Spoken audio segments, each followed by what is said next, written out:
The relationship between anxiety and sleep is so intertwined that sometimes it is difficult to know which came first. Anxiety can certainly cause sleep problems, filling your mind with worries that prevent sleep or wake you at night. But poor sleep also worsens anxiety, leaving you with fewer emotional resources to cope with stress. When you're exhausted, everything feels harder. Your emotional regulation suffers. Small problems feel overwhelming. This creates a cycle that can be hard to break. Addressing both the anxiety and the sleep together tends to be most effective. This might include therapy, particularly cognitive behavioral therapy, which addresses thought patterns that maintain both anxiety and insomnia. It might include stress reduction practices like meditation, yoga, or time in nature. It might include ensuring you're getting enough exercise, which reduces anxiety and improves sleep. It might include evaluating whether medication could help as part of a comprehensive approach, and it means being gentle with yourself, recognizing that healing from chronic anxiety and sleep disruption takes time. Small improvements in either one tend to create small improvements in the other, and over time, these small changes accumulate into significant healing. Your expectations around sleep significantly affect your actual sleep experience. If you lie down expecting to struggle, anticipating that you'll wake at 3 a.m. and won't be able to fall back asleep, you create a self-fulfilling prophecy. Your anxiety about sleep creates the very sleep disruption you fear. This is part of why cognitive behavioral therapy for insomnia focuses so much on changing thoughts and beliefs about sleep. Learning to approach bedtime with neutral or positive expectations rather than dread and anticipation of problems can actually change outcomes. This doesn't mean forcing yourself to think positively when you don't feel it. That creates its own pressure. It means noticing catastrophic thoughts like "I'll never sleep again" or "tonight will be terrible" and gently questioning them. Is it really true you'll never sleep again? Have you actually had some okay nights recently, even if last night was bad? Can you really predict with certainty how tonight will go? Creating space for the possibility that tonight might be different, that you might sleep reasonably well, that even if you wake at 3, you might fall back asleep more icily than you expect, allows your nervous system to relax slightly, and that relaxation makes better sleep more likely.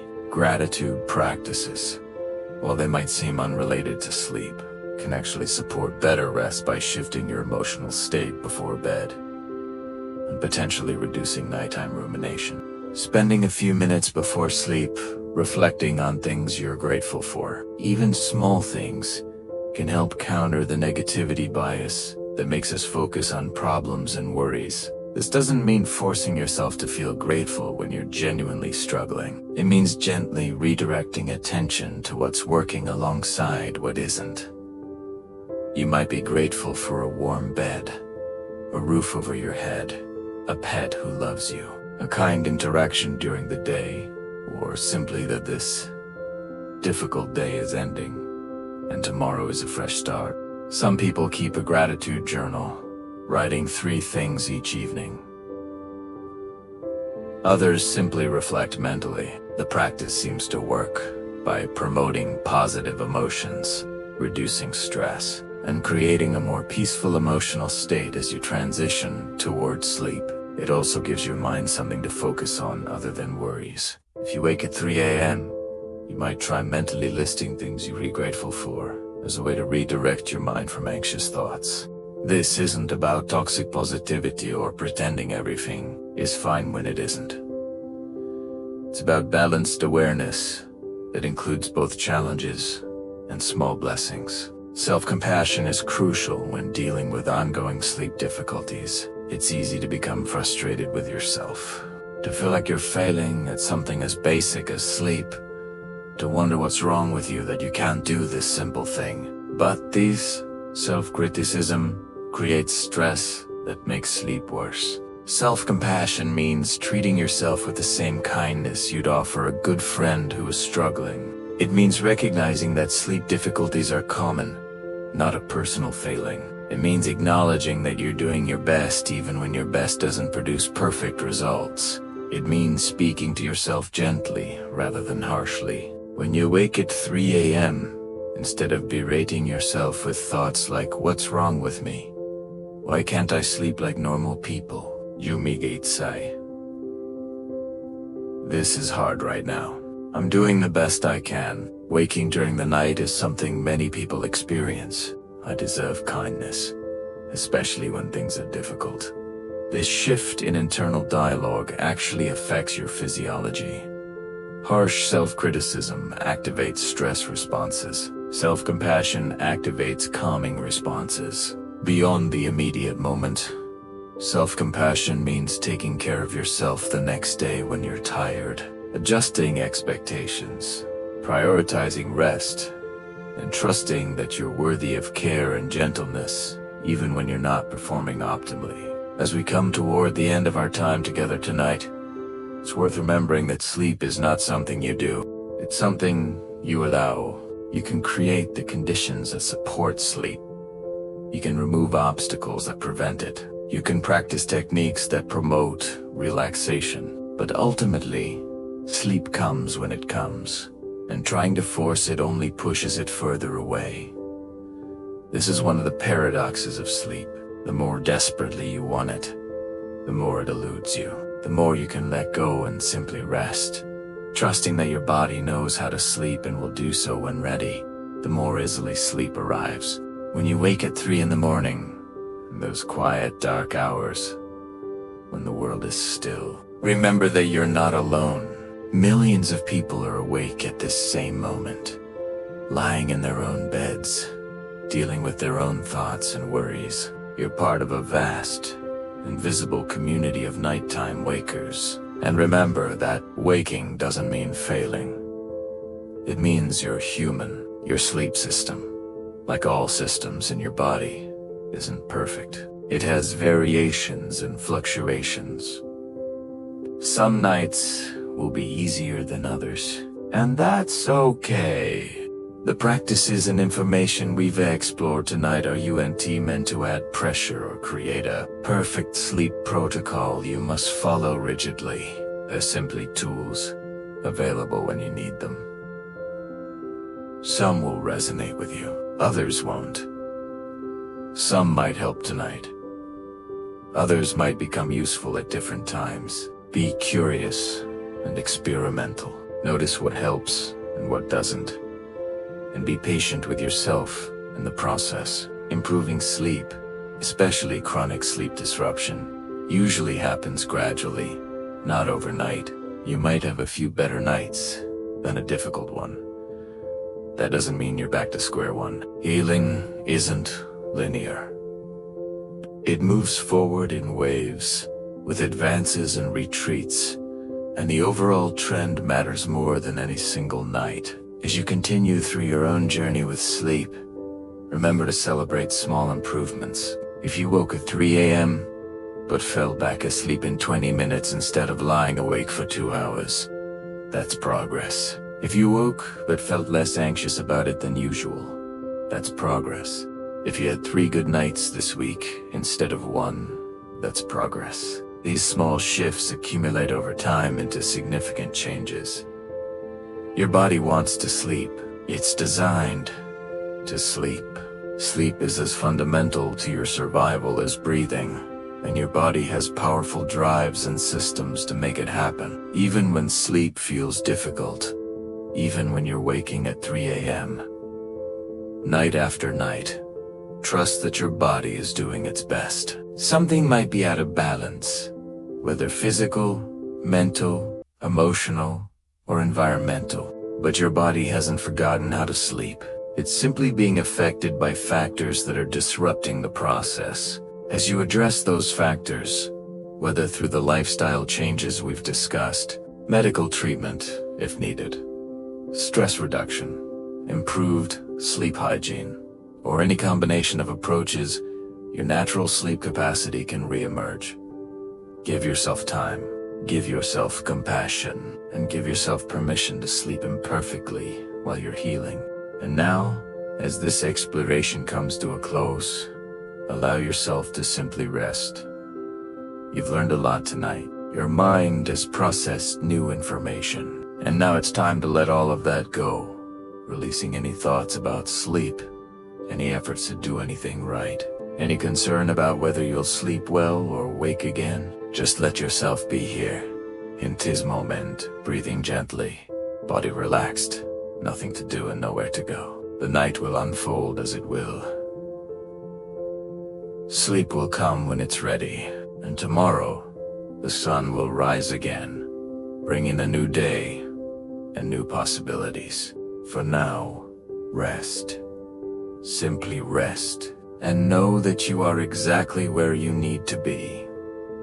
Sweet dreams and peaceful rest. Thank you for spending this quiet time exploring the mysteries of sleep and 3 a.m. wake up. May your nights become gentler, your sleep deeper, and your rest more restorative. Until next time, sleep well. Melatonin, often called the sleep hormone or the hormone of darkness, follows a predictable and beautiful pattern each night when your body's rhythms are working as they should. As darkness falls and your eyes register the absence of blue light, your pineal gland, a tiny pine cone-shaped structure deep in your brain, begins secreting melatonin into your bloodstream. Melatonin levels rise steadily through the evening and into the night, reaching their peak in the middle of the night, usually around 2 or 3 in the morning.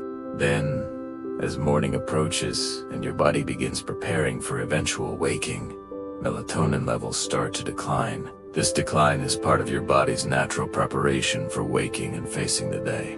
However, if your melatonin production is disrupted by exposure to bright lights or blue light from screens at night, by irregular sleep schedules that confuse your body about when night actually is, by certain medications, or by age-related changes that reduce melatonin production, you might not have enough of this crucial hormone to carry you smoothly through until morning. The natural drop in melatonin that occurs around 3 or 4 a.m. can then become a tipping point, moving you from sleep into wakefulness, instead of keeping you peacefully asleep. Supporting healthy melatonin production through maintaining darkness at night, keeping a regular sleep schedule even on weekends, getting bright light exposure during the day, and sometimes using melatonin supplementation under professional guidance can help maintain more stable sleep through those vulnerable early morning hours. Your thyroid, that butterfly-shaped gland in your neck, has more influence over your sleep than you might realize. This small gland produces hormones that regulate your metabolism, your energy levels, your body temperature, and even your heart rate. When thyroid hormone levels are too high, a condition called hyperthyroidism, you might feel anxious, jittery, and have trouble falling asleep or staying asleep. Your heart might race. You might feel too warm. Sleep becomes light and unsatisfying. But hypothyroidism, when thyroid hormone levels are too low, can also disrupt sleep in different ways. You might feel exhausted all day long, yet still wake frequently at night. Your body temperature regulation can become impaired, making you too cold at night. And low thyroid function can contribute to sleep apnea, where breathing repeatedly stops and starts during sleep, causing frequent awakenings that you might not even remember. The 3 a.m. wake-up can be connected to either too much or too little thyroid hormone. If you're experiencing other symptoms like unexplained weight changes, temperature sensitivity, hair loss, changes in energy levels, or mood changes, it's worth having your thyroid function checked through blood tests. Properly managing thyroid conditions, whether through medication, lifestyle changes, or both, can significantly improve sleep quality. The thyroid is sensitive to stress, nutrient deficiencies, particularly in iodine, selenium, and zinc, and environmental toxins. So supporting overall health supports thyroid health, and therefore sleep health. Estrogen and progesterone, the primary female reproductive hormones, have powerful effects on sleep quality and their fluctuations throughout the menstrual cycle, during pregnancy, and through perimenopause and menopause, can significantly impact how well you sleep. Progesterone has natural calming and sleep-promoting effects. It helps you feel relaxed and supports deep sleep. During the second half of the menstrual cycle, after ovulation, progesterone raises, which is why many women notice they sleep better during this time. But if you don't ovulate, or if ovulation is weak, progesterone levels remain low, and sleep can suffer. During perimenopause, the years leading up to menopause, both estrogen and progesterone begin to fluctuate wildly before eventually declining. These hormonal swings can cause night sweats and hot flashes that wake you repeatedly, particularly in the early morning hours when your body temperature is supposed to be at its lowest. Anxiety can increase as estrogen drops, making the mind more active at night, and as progesterone declines, you lose some of its sleep-promoting benefits. After menopause, when both hormones are consistently low, many women experience ongoing sleep disruption, including that frustrating 3 a.m. wakefulness.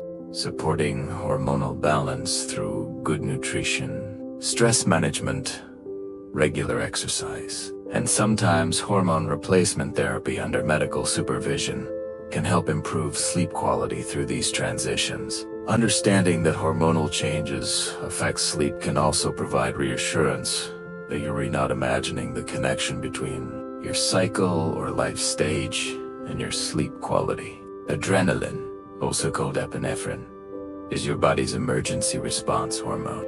It's designed to mobilize you quickly in the face of danger, increasing your heart rate, raising blood pressure, dilating airways, and flooding your muscles with energy so you can fight or run. This is the hormone behind the fight or flight response. In modern life, true physical emergencies are rare, but your body can release adrenaline in response to psychological stress, nightmares, blood sugar crashes, or sometimes for no clear reason at all. If your nervous system is running in a chronically activated state, when adrenaline surges during the night, it can pull you from sleep very abruptly. You might wake with your heart pounding, feeling anxious or panicky, wide awake in seconds. The 3 a.m. hour is particularly vulnerable to these adrenaline surges because your sleep is naturally lighter than, and small triggers that wouldn't wake you during deep sleep earlier in the night can now cause a full stress response. Chronic stress keeps your nervous system in a state of high alert, making these nighttime adrenaline releases more likely. Learning to manage stress through the day, practicing relaxation techniques before bed, and working on nervous system regulation through practices like gentle yoga, meditation, deep breathing, or even therapy can help calm the tendency toward these disruptive nighttime surges. Understanding that adrenaline release, while uncomfortable, isn't dangerous can also help you remain calm when it happens, which paradoxically helps the adrenaline clear from your system more quickly. Growth hormone, despite its name, remains important throughout your entire life, not just during childhood and adolescence. This powerful hormone is released primarily during deep sleep, particularly in the first few hours of the night. It helps repair tissues, build muscle, strengthen bones, and support healthy immune function. The release of growth hormone follows a circadian pattern, with levels rising during the night and falling during the day. However, as you age, growth hormone production naturally declines, and you also spend less time in the deep sleep stages when it's released. This double change means that tissue repair and recovery can slow down, and you might notice that you don't feel as refreshed after sleep as you once did. The relationship between growth hormone and the 3 a.m. wake up is interesting. By 3 in the morning, you've usually had most of your deep sleep and growth hormone release for the night. Your body is shifting into lighter sleep stages. If growth hormone production is particularly low, perhaps due to aging, poor sleep quality, chronic stress, or certain health conditions, you might not be getting the full restorative benefits of sleep. This can create a situation where your body has completed all the repair work it needs to do. Yet sleep is lightening, and you're becoming more vulnerable to waking. Supporting growth hormone production through regular exercise, adequate protein intake, stress management, and prioritizing those early hours of sleep when growth hormone release is highest can help improve overall sleep quality. Caffeine has a longer life in your body than most people realize, and this extended presence can significantly affect your sleep quality. Even many hours after your last cup of coffee or tea, when you consume caffeine, whether from coffee, tea, energy drinks, chocolate, or certain medications, it enters your bloodstream and begins affecting your nervous system within about 15 to 20 minutes. But eliminating it takes much longer. The half-life of caffeine, meaning the time it takes for your body to break down and eliminate half of the caffeine you consumed, is about 5 to 6 hours for the average person. Though this varies based on genetics, age, medications, and other factors. This means that if you have a cup of coffee containing 100 milligrams of caffeine at 2 in the afternoon, approximately 50 milligrams are still circulating in your system at 8 in the evening. 25 milligrams might still be present when you're trying to fall asleep at 11, and some caffeine could still be affecting your nervous system at 3 in the morning, even though you might not feel jittery or wired. That lingering caffeine can interfere with your deepest sleep stages, making your sleep lighter and more fragmented. And when your sleep is lighter, you're much more likely to wake during those natural transition periods in the early morning hours. Being mindful of your caffeine cutoff time, perhaps keeping caffeine consumption to morning hours only, can support deeper and more continuous rest. Some people are slow metabolizers of caffeine due to genetic variations and need even earlier cutoff times. Alcohol is another common sleep disruptor, though it often masquerades as a helpful sleep aid, and many people use it intentionally to help them relax and fall asleep. In the short term, this seems to work. Many people find that a glass of wine or beer in the evening helps them feel drowsy and makes falling asleep easier. And that initial part is true. Alcohol does have sedating effects that can help you relax and drift off. But calling this sleep is misleading because alcohol-induced sedation isn't the same as natural, restorative sleep. As your liver metabolizes that alcohol over the course of the night, breaking it down into various metabolites, it creates what's called a rebound effect. Your nervous system, which was depressed and slowed by the alcohol, becomes more activated and aroused as the alcohol clears. Your sleep becomes lighter, more restless, and less restorative. You're more likely to wake up, and when you do, falling back asleep can be frustratingly difficult. This rebound effect often peaks in the second half of the night, right around 3 or 4 in the morning, exactly when many people experience that unwanted wake. Alcohol also suppresses REM sleep, the stage associated with dreaming and emotional processing during the first part of the night. Then, as alcohol levels drop, you can experience REM rebound with intense, vivid, or disturbing dreams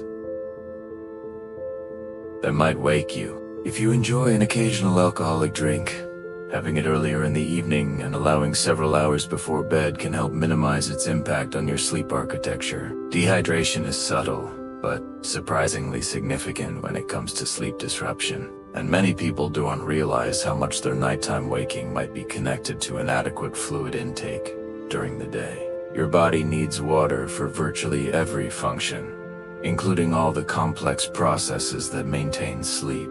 When you're even mildly dehydrated, which can happen if you're not drinking enough water during the day, if you've been sweating heavily from exercise or heat, or if you've consumed diuretics like caffeine or alcohol, several things can interfere with sleep.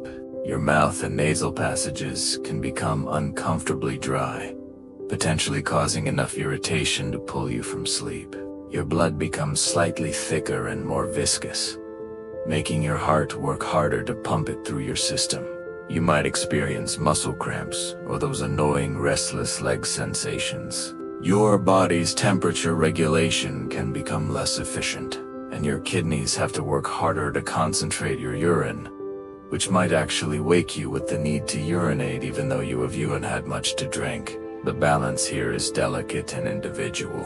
On the other hand, drinking too much water too close to bedtime can wake you for a different reason: the urgent need to use the bathroom. Finding your own right balance is key.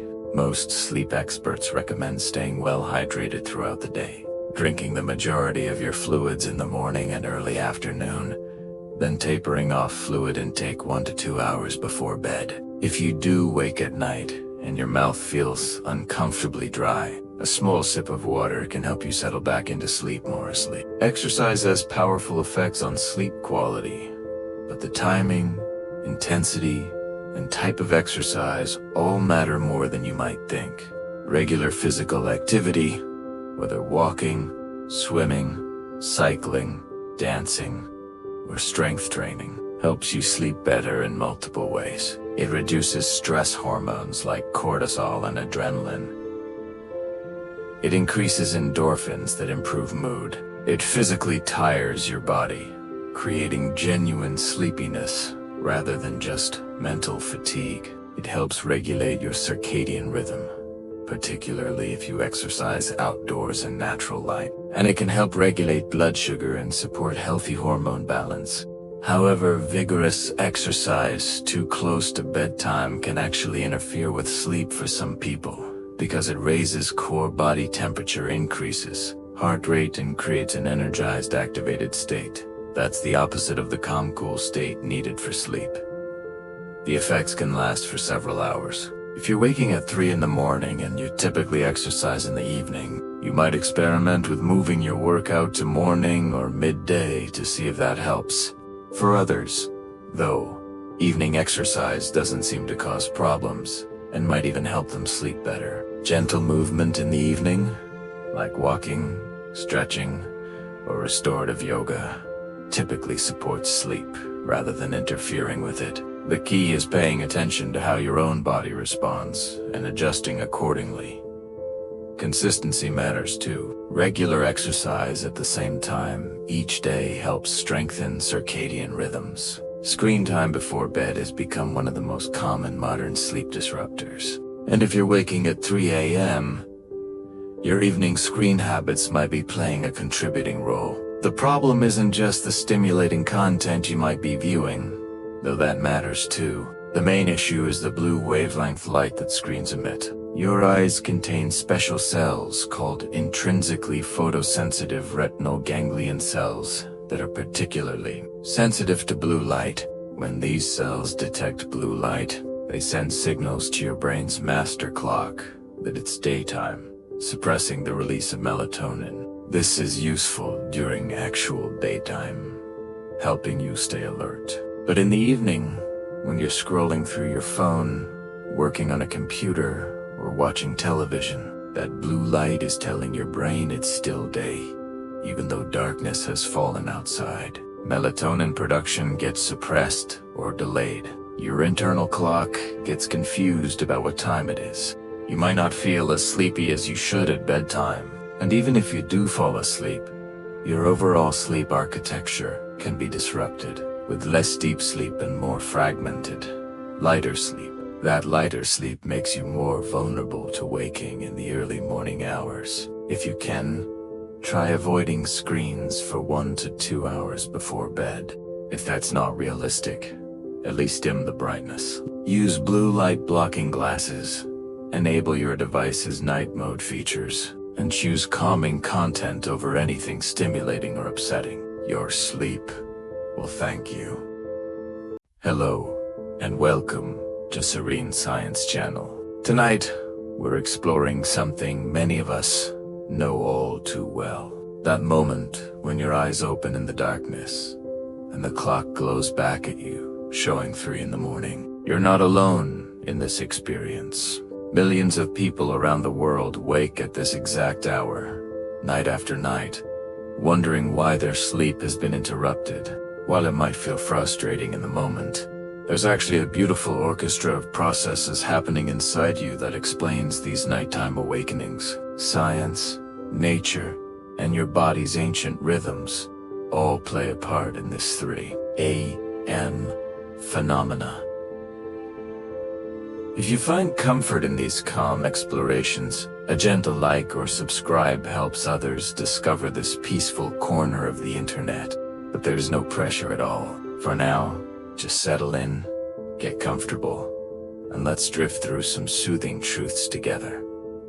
Let your breathing slow, let your muscles relax, and know that understanding why you wake can be the first step towards sleeping more peacefully through the night. Your sleep moves through different stages throughout the night, like waves gently rolling onto a shore and then pulling back again. In the first few hours after you fall asleep, you spend most of your time in the deepest stages of rest. Your body repairs itself during this time.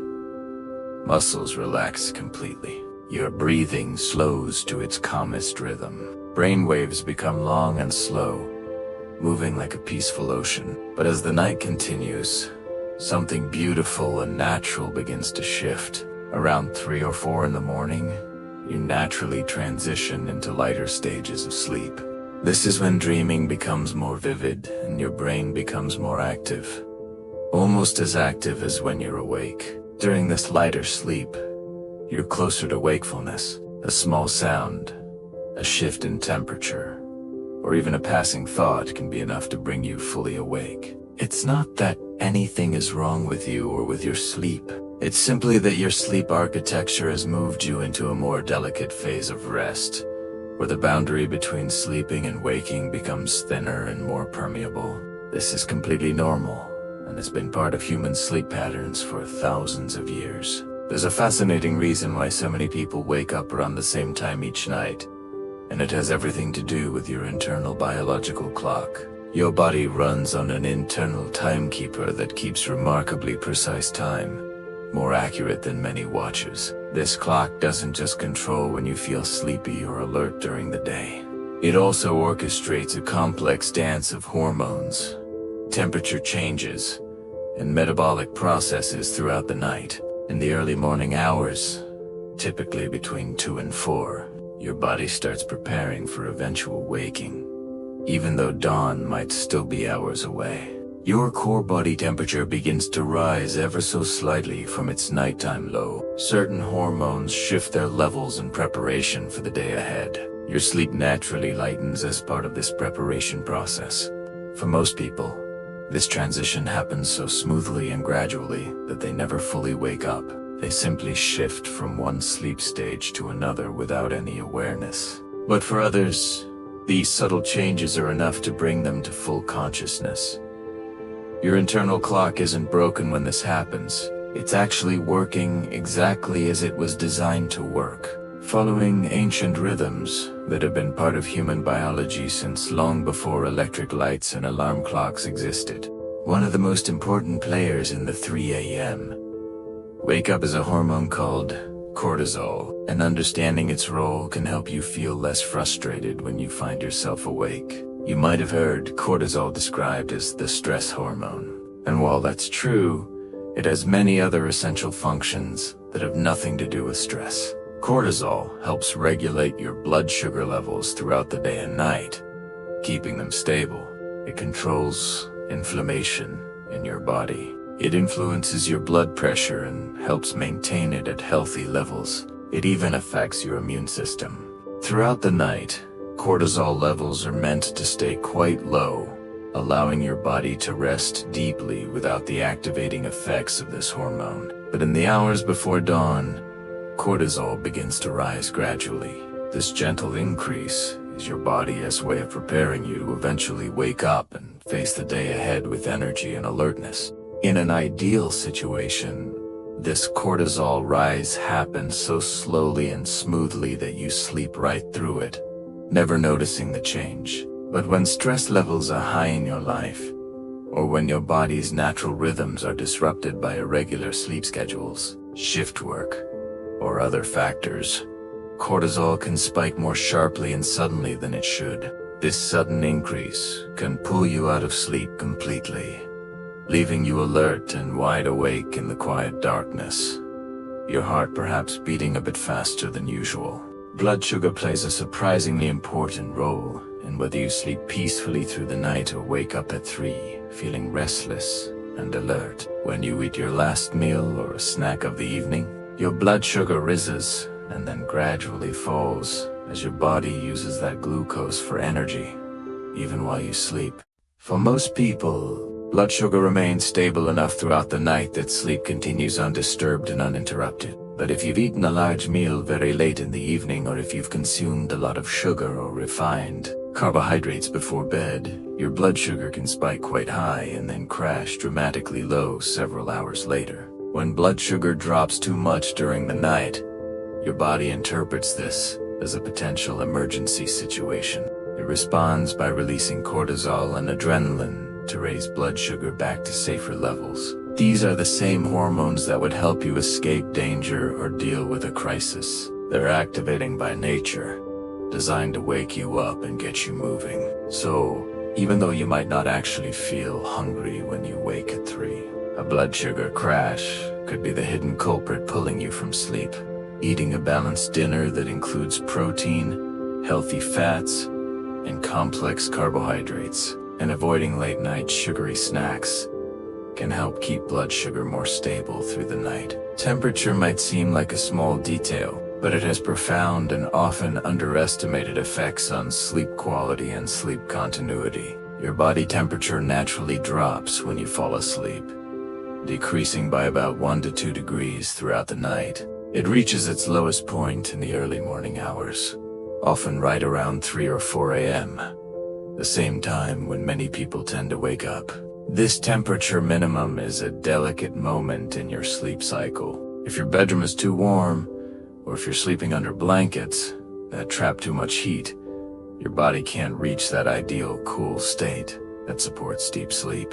The discomfort, even if it's subtle and you're not consciously aware of it, can be enough to wake you. You might kick off blankets without fully waking, or you might become fully conscious, feeling too warm and uncomfortable. On the other hand, if your room is too cold and you're not warm enough under your covers, your body might also pull you toward wakefulness as it tries to generate more heat through slight movements and muscle tension.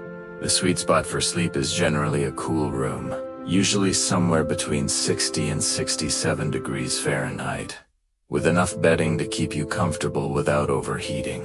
Small adjustments to your sleeping environment can make a surprising difference in sleep quality.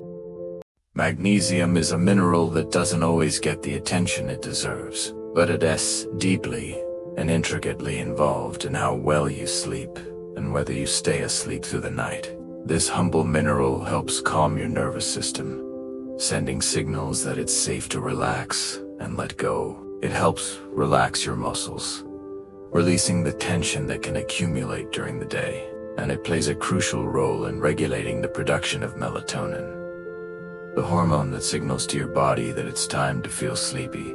And magnesium levels run low, which is surprisingly common in modern life. Your body struggles to maintain the deep, uninterrupted sleep it needs. Muscle tension can increase, making you feel restless. Your nervous system becomes more reactive and sensitive to small disruptions, and you're much more likely to wake during those lighter sleep phases in the early morning hours.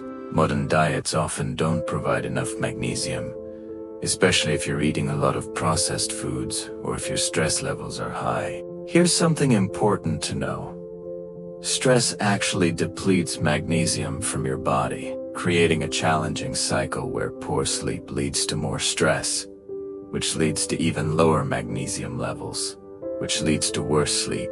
Magnesium-rich foods like dark leafy greens, nuts, seeds, whole grains, and dark chocolate can help.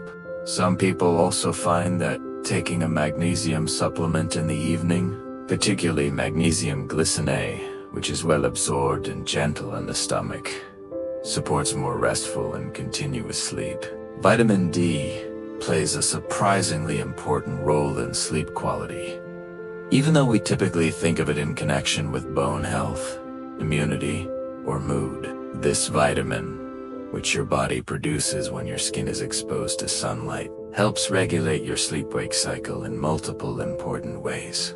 It influences the production of serotonin during the day, that feel-good neurotransmitter that helps you feel calm and balanced. Serotonin then converts to melatonin at night, helping you feel sleepy when darkness falls. When vitamin D levels are low, which is increasingly common during winter months, when sunlight is scarce, or for people who spend most of their time indoors, or for those with darker skin who need more sun exposure to produce adequate amounts, sleep can become more fragmented and less restorative.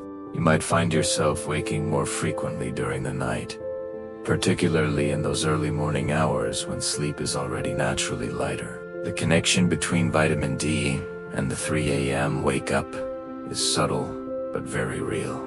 Your body struggles to maintain the delicate hormonal balance needed for continuous sleep when this essential vitamin is in short supply. Getting sunlight exposure during the day, especially in the morning hours, eating vitamin D-rich foods like fatty fish, egg yolks, and fortified dairy products, or taking a vitamin D3 supplement if you're deficient, can help restore more stable and continuous sleep patterns over time. B vitamins, particularly B6, B12, and folate, are essential for your nervous system to function properly and for the production of neurotransmitters that help regulate your sleep-wake cycle.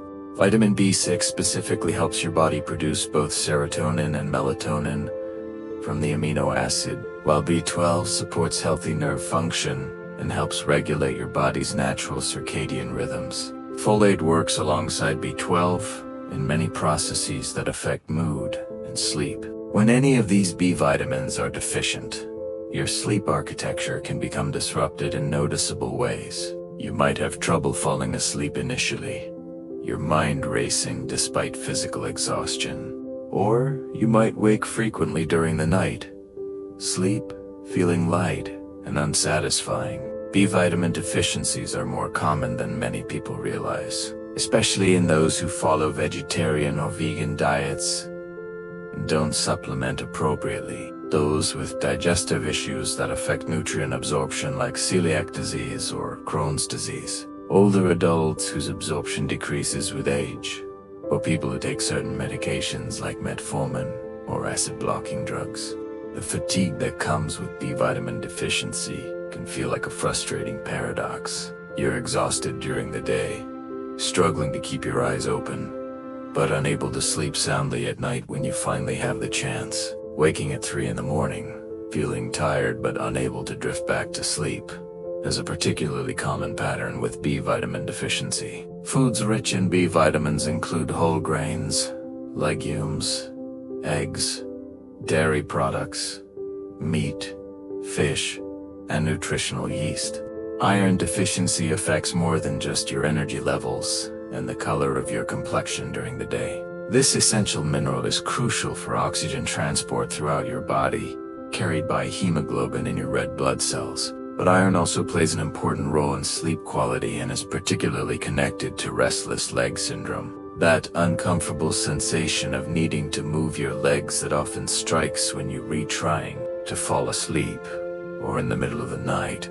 When iron levels are low, which is especially common in menstruating women, pregnant women, vegetarians, and vegans who don't carefully plan their diets, your sleep can become significantly disrupted. The restless sensations often worsen at night and can pull you from sleep repeatedly. Your body might also compensate for low iron by producing more cortisol to help maintain blood pressure and oxygen delivery, and that extra cortisol can interfere with sleep continuity.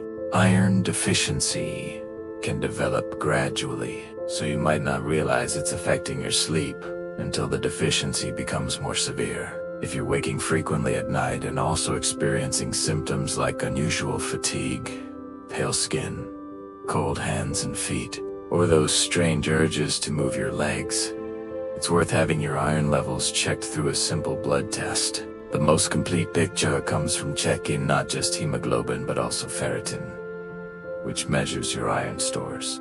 Addressing iron deficiency through diet, which includes red meat, poultry, fish, legumes, fortified cereals, and pairing plant-based iron sources with vitamin C for better absorption, or through supplementation under medical guidance, can significantly improve sleep quality. Tryptophan is an essential amino acid, meaning your body can't make it on its own and must get it from food. This humble amino acid serves as the building block for both serotonin and melatonin, making it crucial for sleep regulation.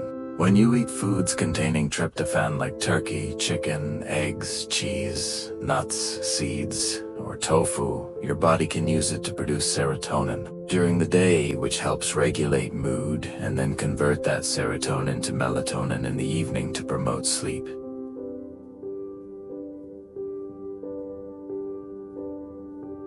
However, tryptophan doesn't work in isolation. It needs help crossing from your bloodstream into your brain. And this is where carbohydrates come in.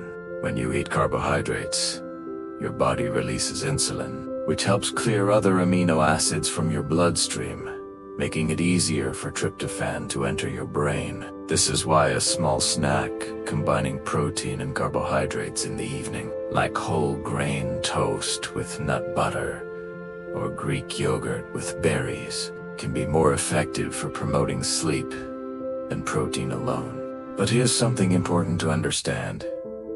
If your overall protein intake is too low, or if digestive issues are preventing you from properly breaking down and absorbing the protein you eat, you might not be getting enough tryptophan. This can lead to lower serotonin and melatonin production, making it harder to fall asleep and stay asleep through the night. Waking at 3 a.m. might be a sign that your melatonin levels are dropping too soon.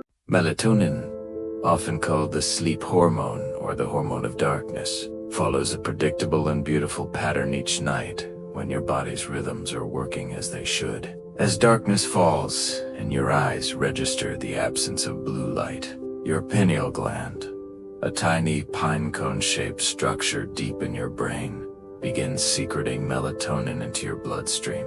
Melatonin levels rise steadily through the evening and into the night, reaching their peak in the middle of the night, usually around 2 or 3 in the morning. Then, as morning approaches and your body begins preparing for eventual waking, melatonin levels start to decline. This decline is part of your body's natural preparation for waking and facing the day. However, if your melatonin production is disrupted by exposure to bright lights or blue light from screens at night, by irregular sleep schedules that confuse your body about when night actually is, by certain medications, or by age-related changes that reduce melatonin production, you might not have enough of this crucial hormone to carry you smoothly through until morning. The natural drop in melatonin that occurs around 3 or 4 a.m. can then become a tipping point, moving you from sleep into wakefulness, instead of keeping you peacefully asleep.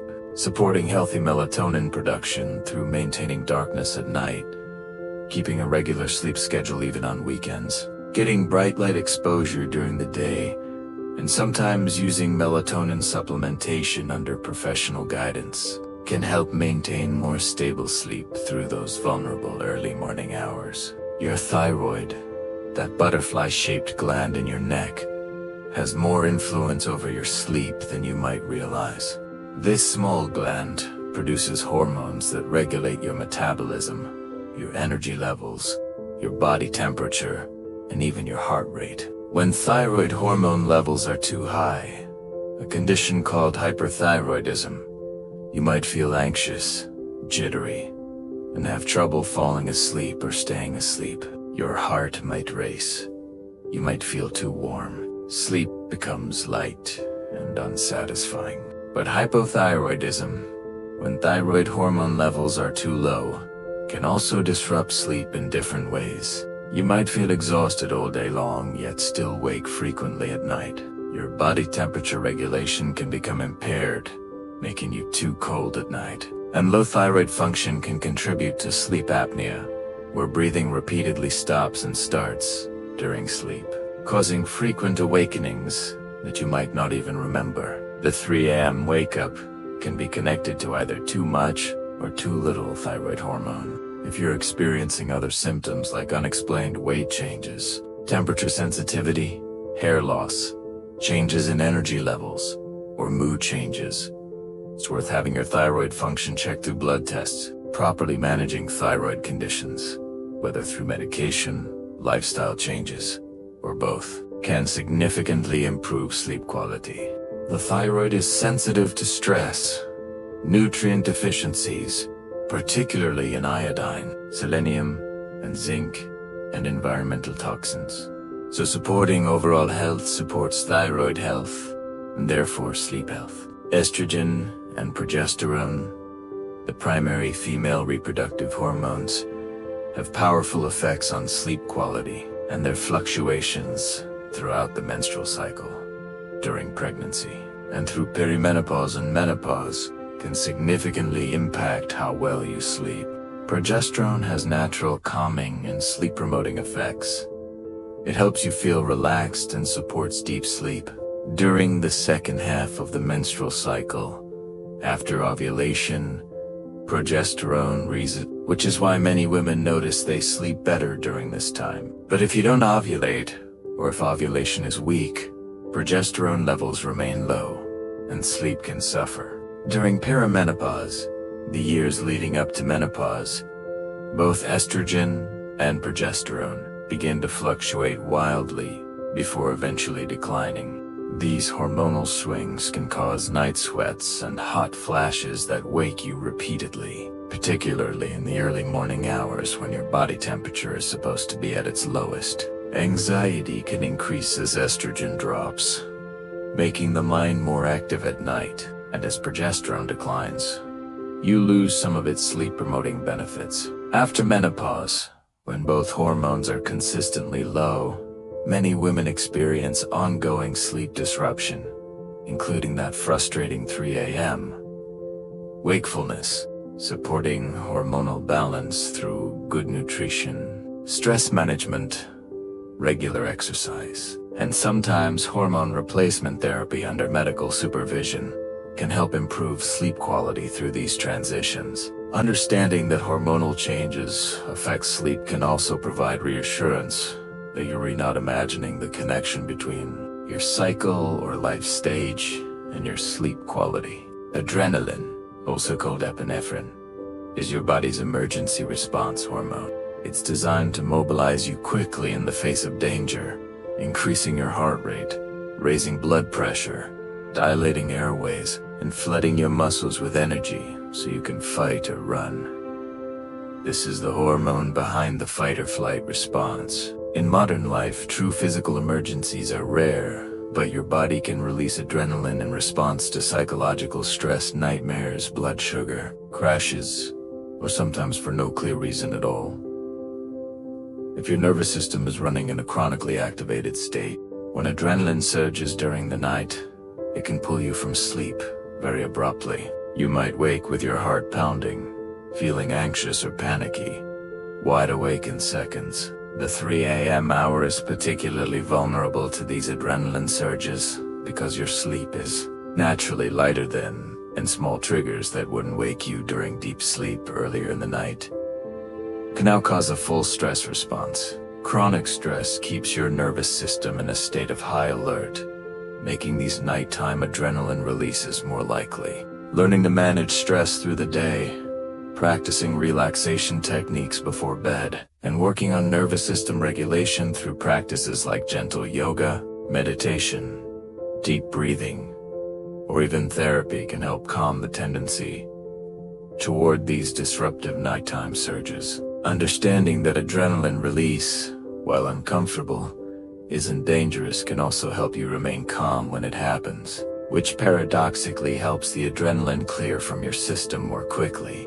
Growth hormone, despite its name, remains important throughout your entire life, not just during childhood and adolescence.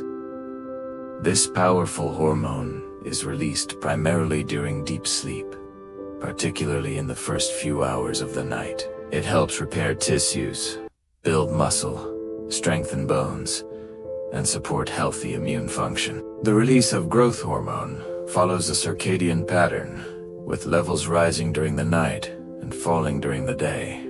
However, as you age, growth hormone production naturally declines, and you also spend less time in the deep sleep stages when it's released. This double change means that tissue repair and recovery can slow down, and you might notice that you don't feel as refreshed after sleep as you once did. The relationship between growth hormone and the 3 a.m. wake up is interesting. By 3 in the morning, you've usually had most of your deep sleep and growth hormone release for the night. Your body is shifting into lighter sleep stages. If growth hormone production is particularly low, perhaps due to aging, poor sleep quality, chronic stress, or certain health conditions, you might not be getting the full restorative benefits of sleep. This can create a situation where your body has completed all the repair work it needs to do. Yet sleep is lightening, and you're becoming more vulnerable to waking. Supporting growth hormone production through regular exercise, adequate protein intake, stress management, and prioritizing those early hours of sleep when growth hormone release is highest can help improve overall sleep quality. Caffeine has a longer life in your body than most people realize, and this extended presence can significantly affect your sleep quality. Even many hours after your last cup of coffee or tea, when you consume caffeine, whether from coffee, tea, energy drinks, chocolate, or certain medications, it enters your bloodstream and begins affecting your nervous system within about 15 to 20 minutes. But eliminating it takes much longer. The half-life of caffeine, meaning the time it takes for your body to break down and eliminate half of the caffeine you consumed, is about 5 to 6 hours for the average person. Though this varies based on genetics, age, medications, and other factors. This means that if you have a cup of coffee containing 100 milligrams of caffeine at 2 in the afternoon, approximately 50 milligrams are still circulating in your system at 8 in the evening. 25 milligrams might still be present when you're trying to fall asleep at 11, and some caffeine could still be affecting your nervous system at 3 in the morning, even though you might not feel jittery or wired. That lingering caffeine can interfere with your deepest sleep stages, making your sleep lighter and more fragmented. And when your sleep is lighter, you're much more likely to wake during those natural transition periods in the early morning hours. Being mindful of your caffeine cutoff time, perhaps keeping caffeine consumption to morning hours only, can support deeper and more continuous rest. Some people are slow metabolizers of caffeine due to genetic variations and need even earlier cutoff times. Alcohol is another common sleep disruptor, though it often masquerades as a helpful sleep aid, and many people use it intentionally to help them relax and fall asleep. In the short term, this seems to work. Many people find that a glass of wine or beer in the evening helps them feel drowsy and makes falling asleep easier. And that initial part is true. Alcohol does have sedating effects that can help you relax and drift off. But calling this sleep is misleading because alcohol-induced sedation isn't the same as natural, restorative sleep. As your liver metabolizes that alcohol over the course of the night, breaking it down into various metabolites, it creates what's called a rebound effect. Your nervous system, which was depressed and slowed by the alcohol, becomes more activated and aroused as the alcohol clears. Your sleep becomes lighter, more restless, and less restorative. You're more likely to wake up, and when you do, falling back asleep can be frustratingly difficult. This rebound effect often peaks in the second half of the night, right around 3 or 4 in the morning, exactly when many people experience that unwanted wake. Alcohol also suppresses REM sleep, the stage associated with dreaming and emotional processing during the first part of the night. Then, as alcohol levels drop, you can experience REM rebound with intense, vivid, or disturbing dreams that might wake you. If you enjoy an occasional alcoholic drink, Having it earlier in the evening and allowing several hours before bed can help minimize its impact on your sleep architecture. Dehydration is subtle, but surprisingly significant when it comes to sleep disruption. And many people don't realize how much their nighttime waking might be connected to inadequate fluid intake during the day. Your body needs water for virtually every function, including all the complex processes that maintain sleep. When you're even mildly dehydrated, which can happen if you're not drinking enough water during the day, if you've been sweating heavily from exercise or heat, or if you've consumed diuretics like caffeine or alcohol, several things can interfere with sleep. Your mouth and nasal passages can become uncomfortably dry, potentially causing enough irritation to pull you from sleep. Your blood becomes slightly thicker and more viscous, making your heart work harder to pump it through your system. You might experience muscle cramps or those annoying restless leg sensations. Your body's temperature regulation can become less efficient, and your kidneys have to work harder to concentrate your urine, which might actually wake you with the need to urinate even though you haven't had much to drink. The balance here is delicate and individual. On the other hand, drinking too much water too close to bedtime can wake you for a different reason: the urgent need to use the bathroom. Finding your own right balance is key. Most sleep experts recommend staying well hydrated throughout the day, drinking the majority of your fluids in the morning and early afternoon, then tapering off fluid intake 1 to 2 hours before bed. If you do wake at night and your mouth feels uncomfortably dry, a small sip of water can help you settle back into sleep more easily. Exercise has powerful effects on sleep quality, but the timing, intensity, and type of exercise all matter more than you might think. Regular physical activity, whether walking, swimming, cycling, dancing, or strength training, helps you sleep better in multiple ways. It reduces stress hormones like cortisol and adrenaline.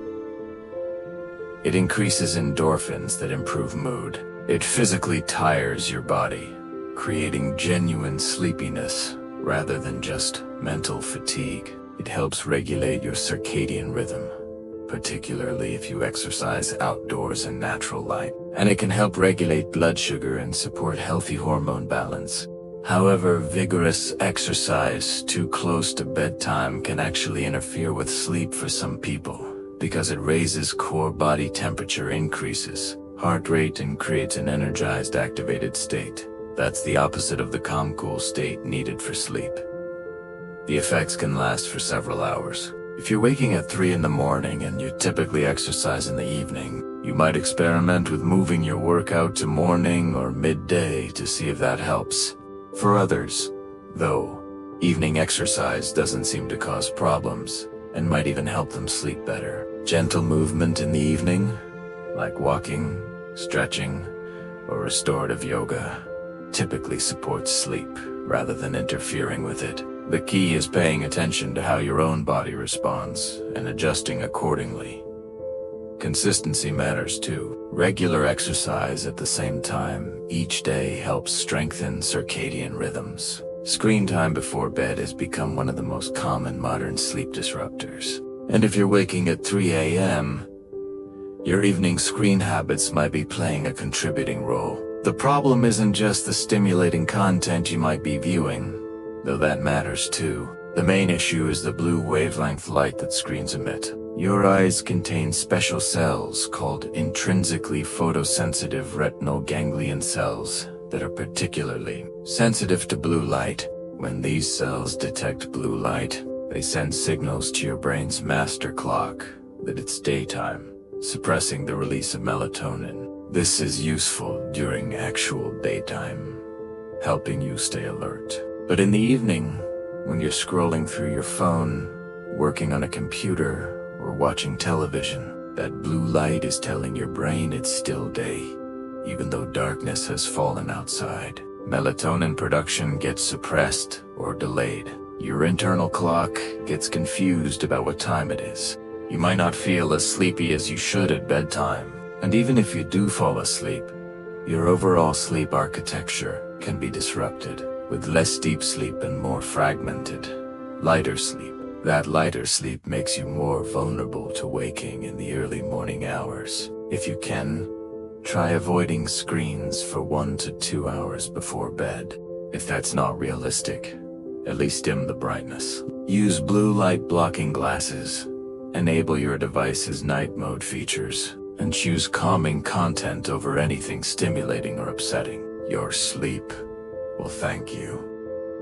Stress during the day doesn't simply disappear when you lay your head on the pillow at night. Your body carries that stress into sleep, and it can manifest in multiple ways that disrupt your rest. When you're under chronic stress, whether from work, pressures, relationship difficulties, financial worries, health concerns, or any of the countless challenges modern life presents, your body remains in a state of heightened alert. Your nervous system stays activated. Your stress hormones, particularly cortisol and adrenaline, remain elevated, and this activation doesn't follow a neat schedule that respects your need for sleep. Stress can cause you to sleep more lightly, spending less time in the deep, restorative stages and more time in lighter sleep, where you're easily disturbed. It can cause your mind to remain active even during sleep, processing worries and problems, and it makes you much more vulnerable to waking during the night,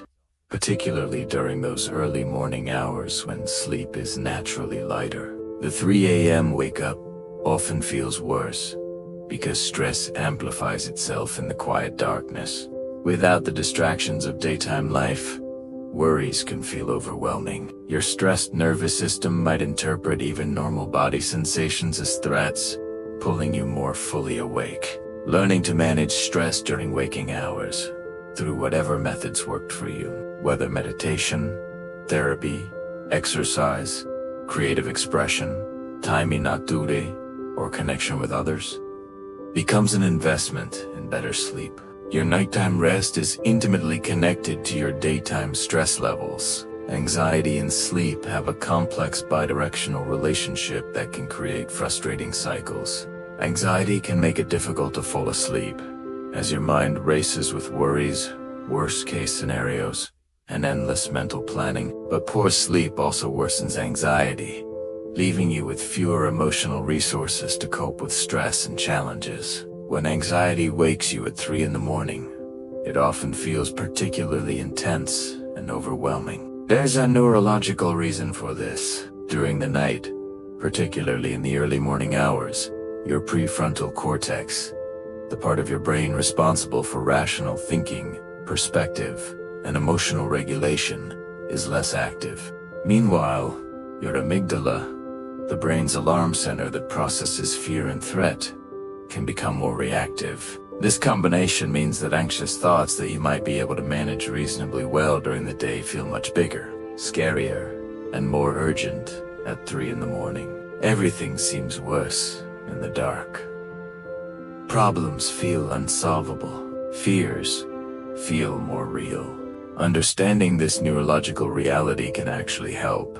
When you wake with anxiety, knowing that your brain is temporarily wired to amplify threats can give you permission to recognize those thoughts as distorted, rather than true reflections of reality. The problems will still be there in the morning, but they'll be more manageable when your whole brain is online and functioning. Techniques like deep breathing, progressive muscle relaxation, or simply reassuring yourself that morning will bring better perspective can help you navigate these difficult nighttime moments. Depression affects sleep in profound ways, and the relationship between the two is complex and deeply intertwined. Some people with depression struggle to fall asleep, their minds heavy with sadness or rumination. Others fall asleep easily but wake very early in the morning, often around 3 or 4 a.m., unable to fall back to sleep despite still feeling tired. This early morning waking is actually considered one of the hallmark symptoms of depression, particularly the kind called melancholic depression. The exact mechanisms aren't fully understood, but depression appears to alter sleep architecture, reducing time spent in deep sleep and disrupting the normal patterns of REM sleep. It also affects the hormones and neurotransmitters that regulate sleep, including serotonin, melatonin, and cortisol. In depression, cortisol levels often do not follow their normal pattern of being lowest at night and highest in the morning. Instead, they might be elevated at night or spike too early in the morning, pulling you from sleep.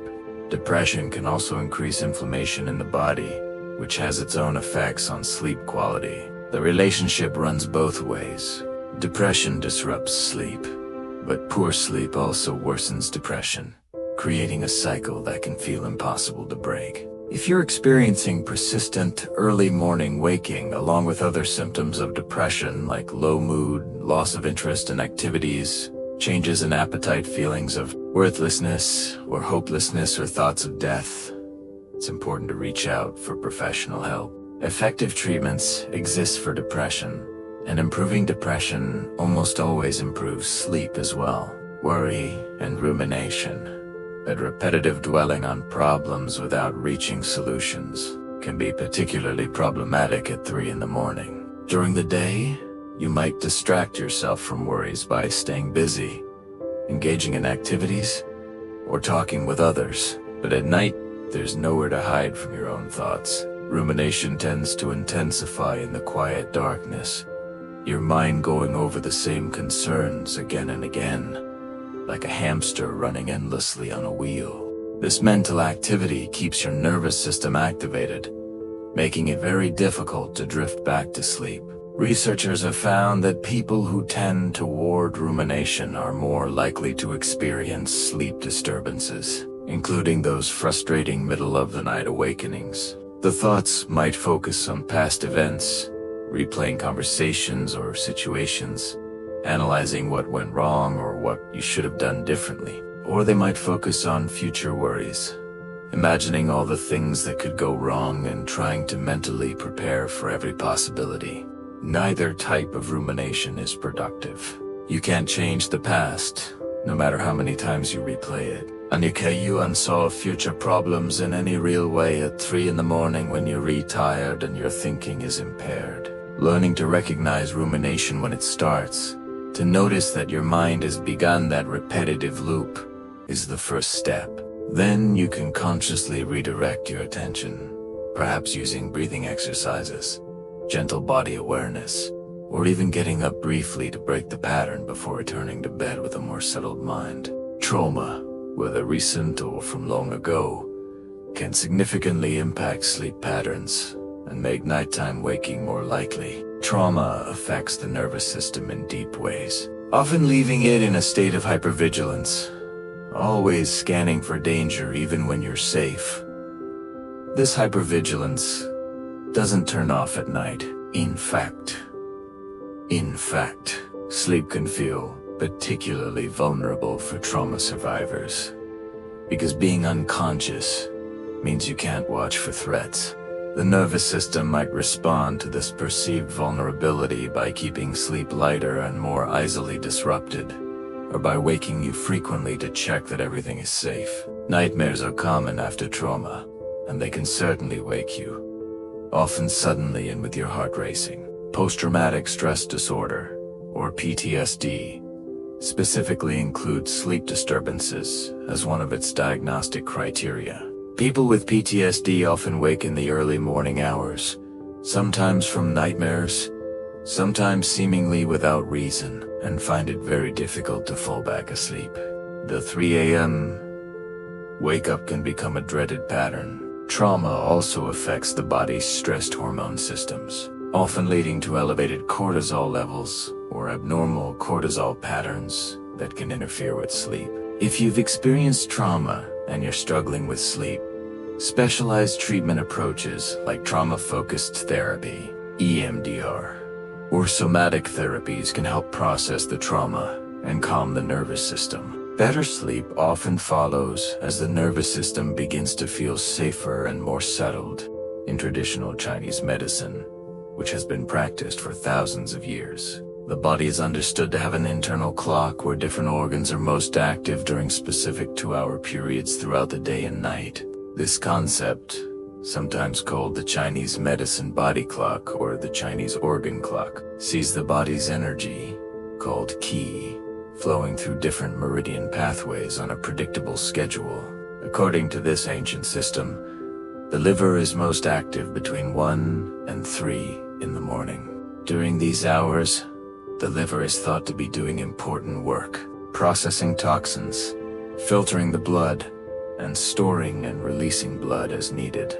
If the liver is overburdened or out of balance, this might manifest as waking during the liver's active hours. Waking between 1 and 3 a.m. is classically associated with liver imbalance in Chinese medicine. The emotions associated with the liver in this system are anger, frustration, and resentment. So waking during these hours might also be connected to holding on to these difficult emotions. Whether you view this through the lens of ancient wisdom or modern science, there's something valuable in considering how liver health affects sleep.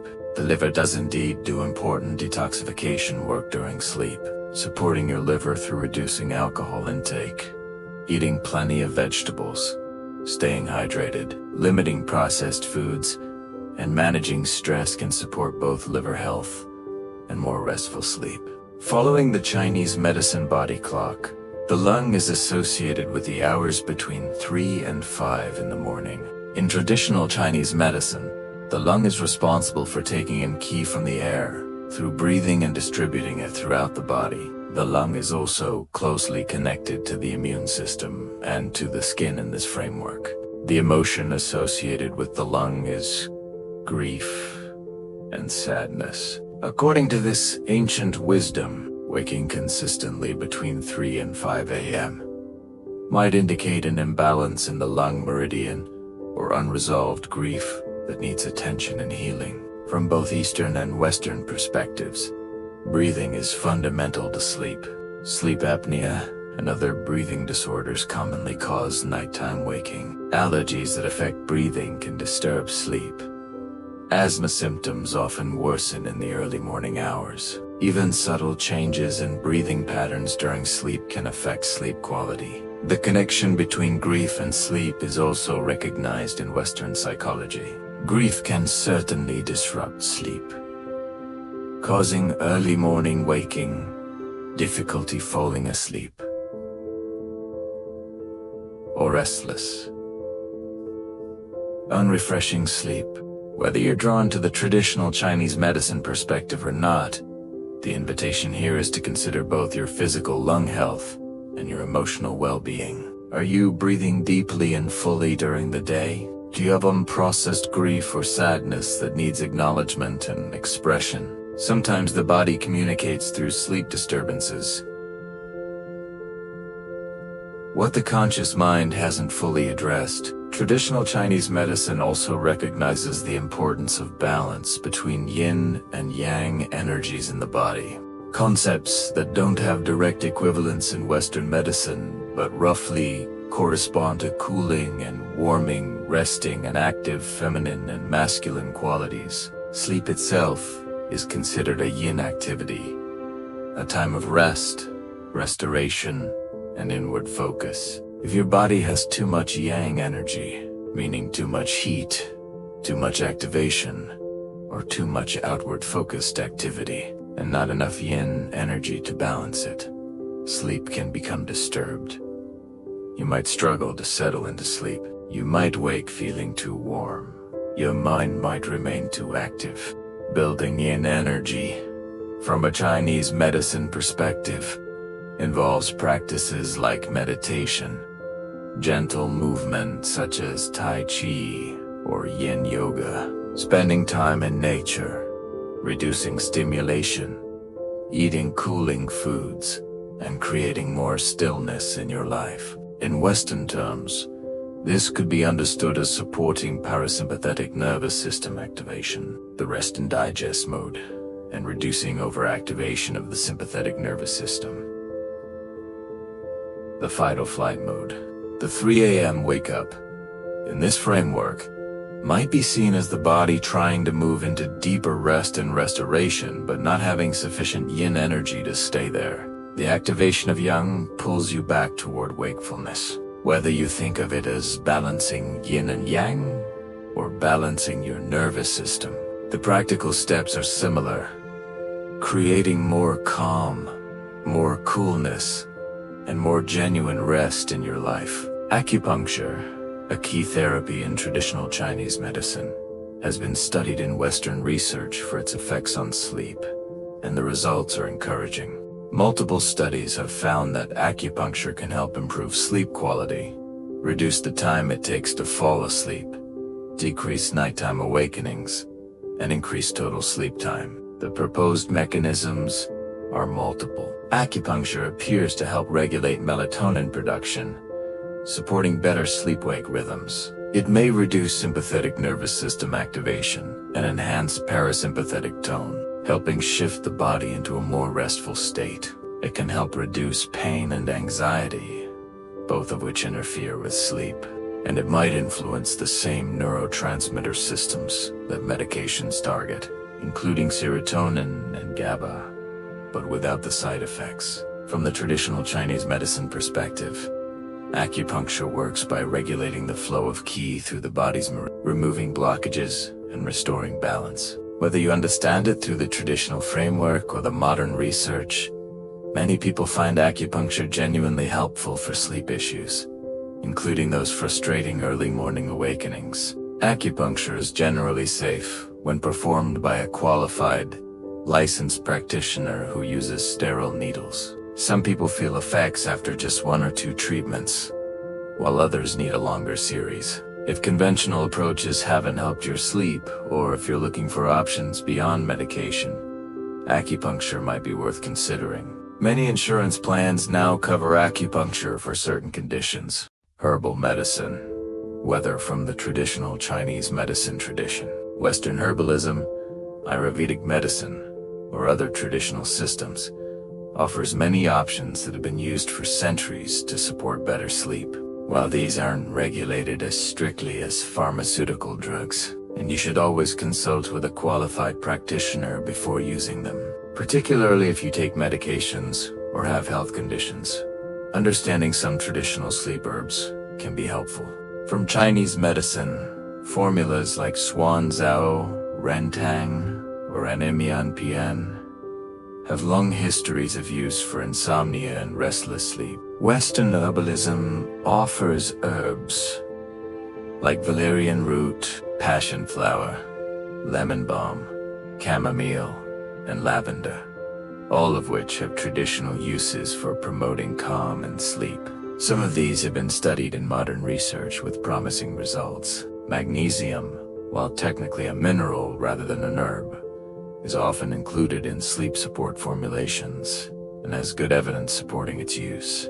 The advantage of herbal approaches is that they tend to have fewer side effects than pharmaceutical sleep medications, and generally do UN create the same dependency or morning. The disadvantage is that quality control can vary between products. The effects tend to be gentler and slower to develop, and they're not appropriate for everyone. If pharmaceutical sleep aids haven't worked well for you, cause unacceptable side effects, or if you simply prefer more natural approaches, exploring herbal options with guidance from a qualified herbalist or integrative medicine practitioner might provide helpful support. Sleep apnea is one of the most common medical causes of nighttime waking, and many people who have it don't even realize it. In sleep apnea, your breathing repeatedly stops and starts during sleep. The most common type, obstructive sleep apnea, happens when the muscles in your throat relax too much, allowing the airway to become blocked.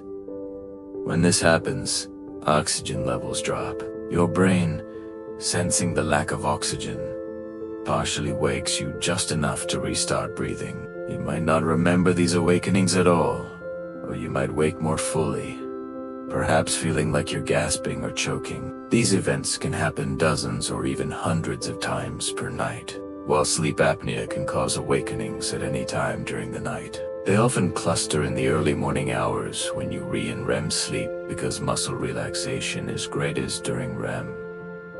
Classic signs of sleep apnea include loud snoring, gasping or choking sounds during sleep, waking with a dry mouth or sore throat, morning headaches, and feeling tired despite apparently sleeping enough hours, your bed partner might notice that you stop breathing periodically. Sleep apnea is more common in people who are overweight, who have a larger neck circumference, who sleep on their backs, or who have certain anatomical features like a deviated septum or enlarged tonsils. It's also more common as people age. If you suspect sleep apnea, it's important to get evaluated, usually through a sleep study. Untreated sleep apnea doesn't just disrupt sleep. It increases risk for high blood pressure, heart disease, diabetes, and other serious health problems. Treatment options include CPAP machines, oral appliances, weight loss, positional therapy, and sometimes surgery. Restless leg syndrome, or RLS, is a neurological condition that causes uncomfortable sensations in the legs, usually described as creeping, crawling, tingling, or pulling feelings, along with an irresistible urge to move the legs to relieve the discomfort. What makes RLS particularly frustrating is that symptoms worsen in the evening and at night, especially when you're lying down, trying to sleep. The sensations can make it very difficult to fall asleep initially, but they can also wake you from sleep in the early morning hours. Moving your legs provides temporary relief, but then the sensations return once you're still again, creating a maddening cycle.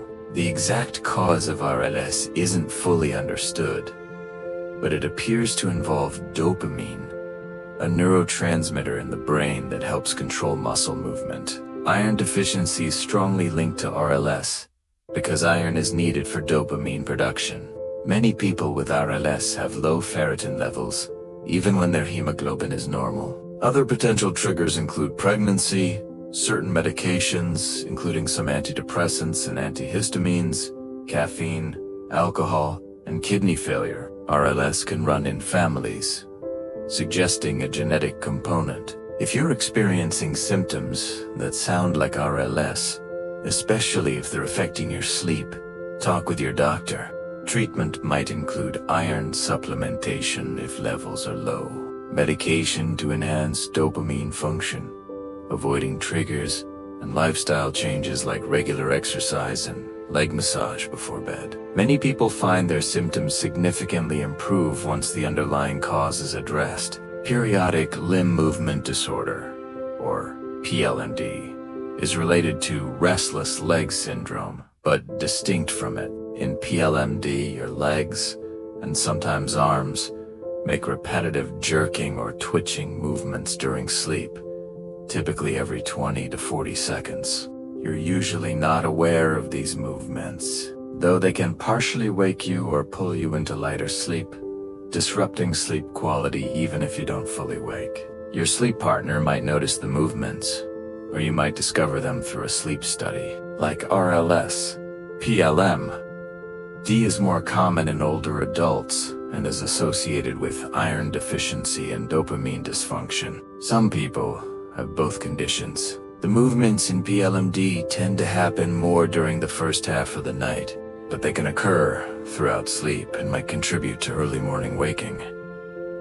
They pull you into such light sleep that other factors like a slight noise or temperature change fully wake you. PLMD is also associated with other conditions including sleep apnea, narcolepsy, and certain neurological disorders. If you're waking frequently and feeling unrefreshed, despite spending enough time in bed, if a partner reports that you move a lot during sleep, or if you wake with sheets that are very tangled or find yourself in strange positions, it might be worth discussing PLMD with your doctor. A sleep study can diagnose it definitively, and treatment options are similar to those for RLS, focusing on iron levels, medications that affect dopamine, and addressing any underlying conditions. Gastroesophageal reflux disease, commonly called GERD or acid reflux, can significantly disrupt sleep and commonly causes nighttime and early morning awakenings.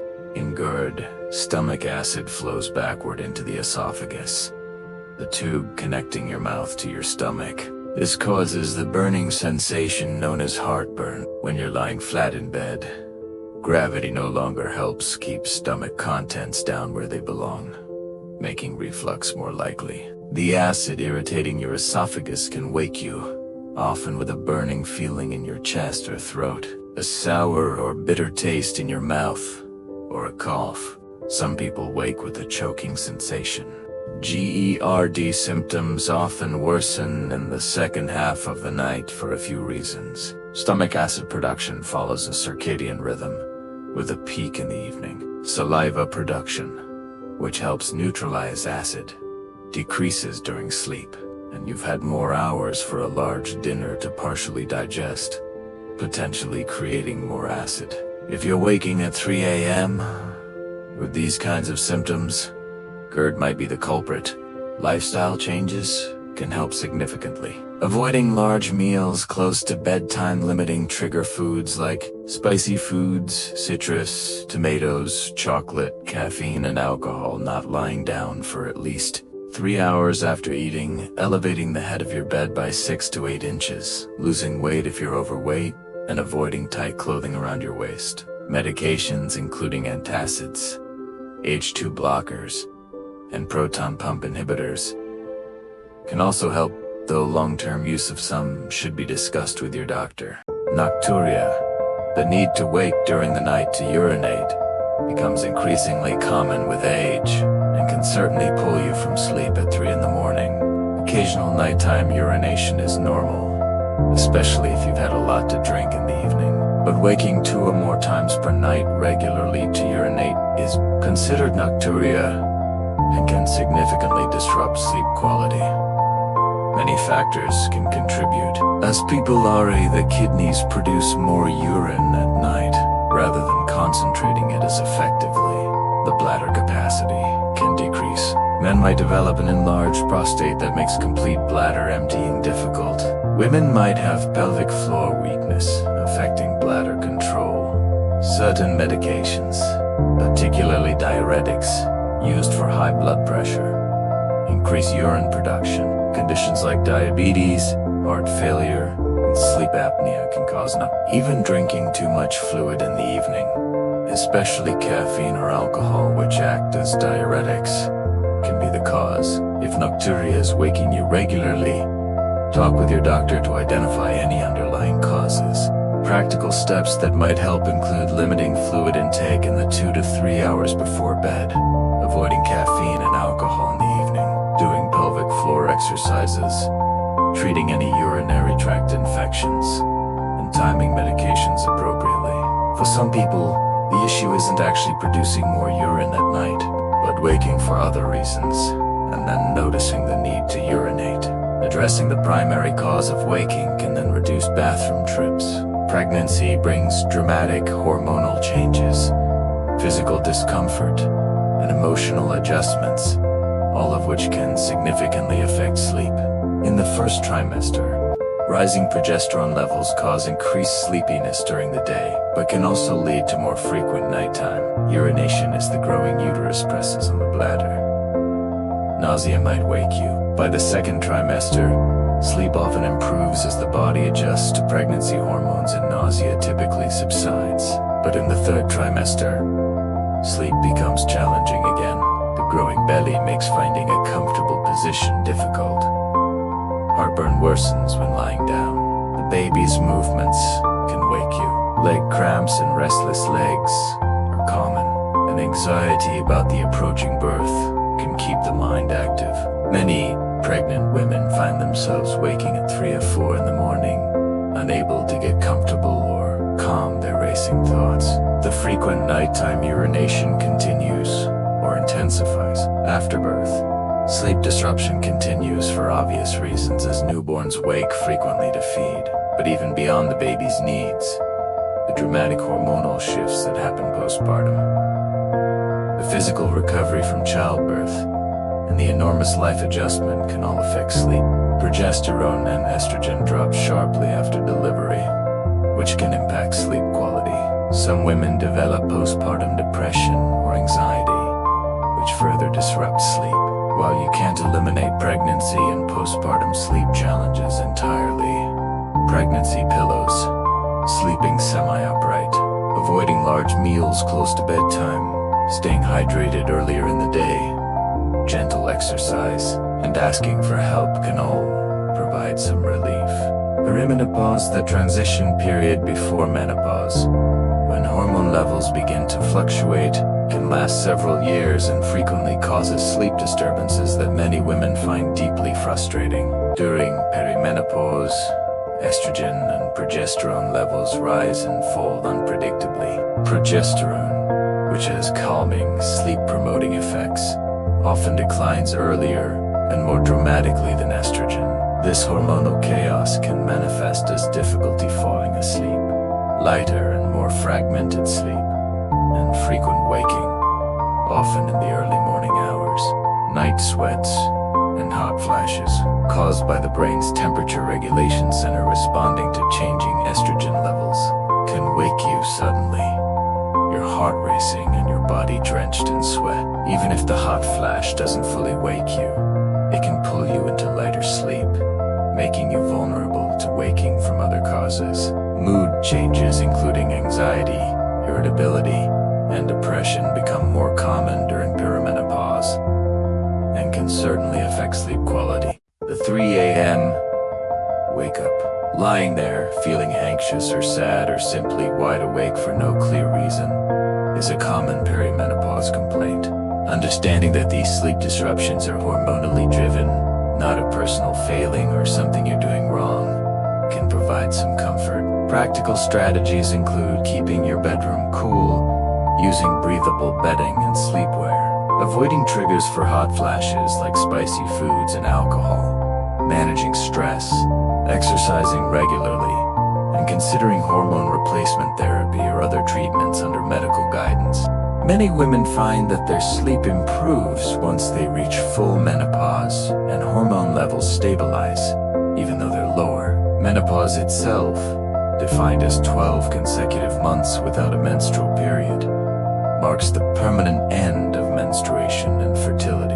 While perimenopause is the chaotic transition, menopause represents the new normal of consistently lower estrogen and progesterone. For sleep, this can be good news or bad news, depending on the individual.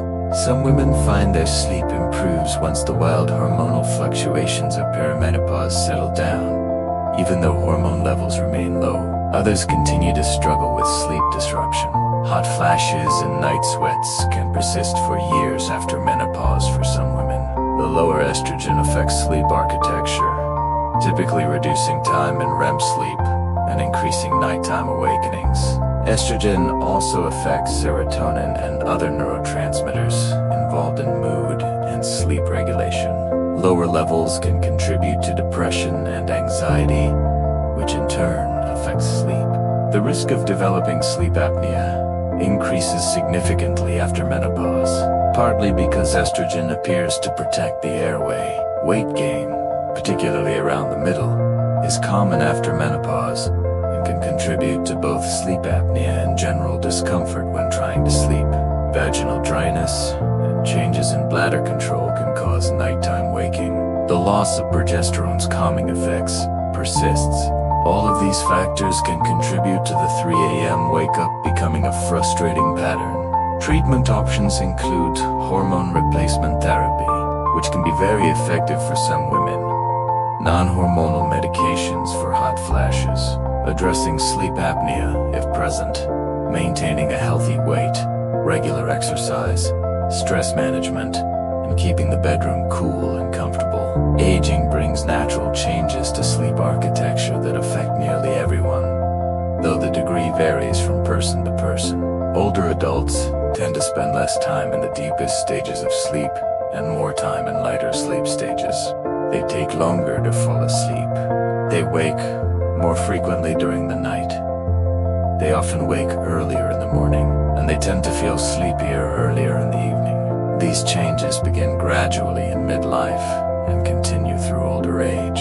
Part of this relates to changes in the brain's sleep regulation systems. The suprachiasmatic nucleus, the brain's master clock, tends to weaken with age, making circadian rhythms less robust. Melatonin production decreases. The ability to block out noise and light during sleep declines.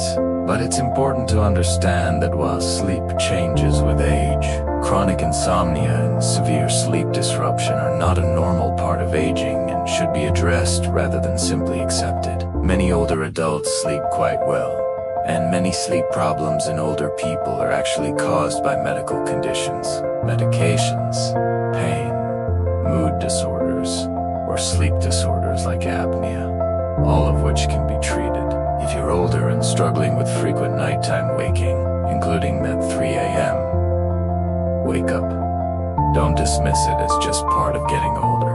Work with your healthcare provider to identify any treatable causes, maintaining good sleep hygiene, staying physically and socially active, getting sunlight exposure, managing chronic conditions, and reviewing medications can all help improve sleep quality at any age. Shift work and irregular schedules create a fundamental conflict between your body's natural circadian rhythms and your sleep-wake schedule. And this conflict can show up as difficulty sleeping when you have the opportunity. If you work night shifts or rotating shifts, you're trying to sleep when your body's clock is telling you to be awake, and work when your clock is signaling sleep. This is deeply challenging for the body and brain. Even on your days off, you might struggle with sleep because your circadian rhythm is confused and disrupted. Waking at odd hours, including 3 in the morning when perhaps you're trying to sleep during the day, is common. Your body's temperature regulation, hormone production, metabolism, and many other functions all follow circadian patterns, and forcing yourself onto a schedule that contradicts these patterns creates widespread effects. Shift workers have higher rates of insomnia, fatigue, accidents, mood disorders, metabolic problems, and cardiovascular disease. If your work schedule requires you to be awake at night, there are strategies that can help minimize the damage. Keep your sleep schedule as consistent as possible, even on days off if you can. Make your sleep environment very dark with blackout curtains, and very quiet with earplugs or white noise. Avoid bright light exposure before bed, even if it's daytime. Consider light therapy at strategic times to help shift your circadian rhythm. Limit caffeine to the first part of your wake period, and communicate with your employer about the importance of forward rotating shifts if rotation is necessary, meaning moving from day to evening to night rather than the reverse. Room temperature has a more significant impact on sleep quality than most people realize, and getting it wrong can definitely contribute to nighttime waking. Your body temperature naturally drops when you fall asleep and reaches its lowest point in the early morning hours, around 3 or 4 a.m. This temperature drop is actually part of what helps you fall asleep and stay asleep.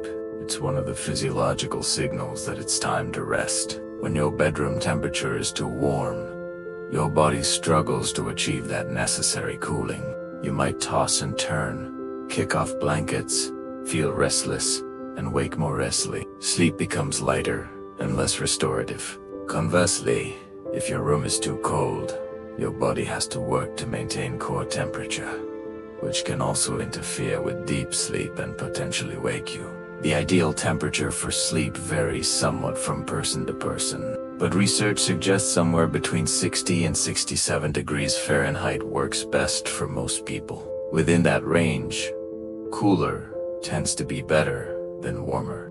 Your preferences might also vary with the seasons, your bedding, your sleepwear, and whether you share your bed. Some couples find they have different temperature preferences, which can require compromise or creative solutions like separate blankets, a fan on one side, or adjusting your thermostat strategically if you're waking at 3 a.m. and feeling too warm or too cold.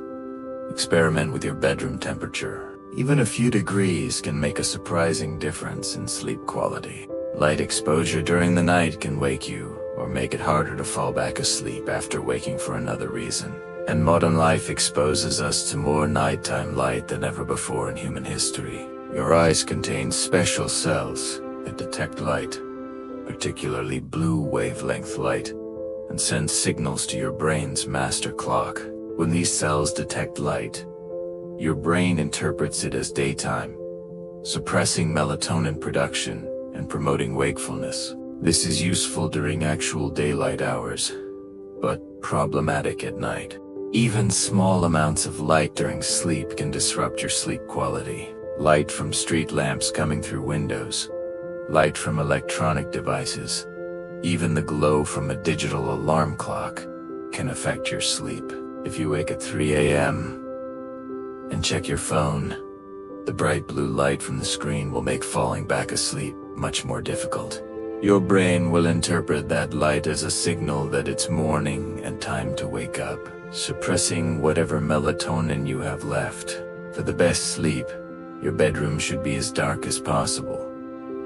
Use blackout curtains or shades to block outside light. Cover or remove light-emitting devices, or at least turn them away from your bed. If you need a clock, choose one with red light, which is less disruptive than blue or white. Consider a sleep mask if you can eliminate all light sources. And if you wake during the night, resist the urge to check the time on your phone or turn on bright lights if you need to get up. Noise is another environmental factor that can pull you from sleep or make sleep lighter and less restorative, even if you don't consciously wake or remember being disturbed. During sleep, your brain continues to process sounds, monitoring for potential threats or important signals. Sudden noises like a car alarm, a dog barking, or a partner snoring can wake you outright. But even continuous background noise, like traffic sounds or a neighbor's television, can keep you in lighter sleep stages, making you more vulnerable to waking at 3 a.m.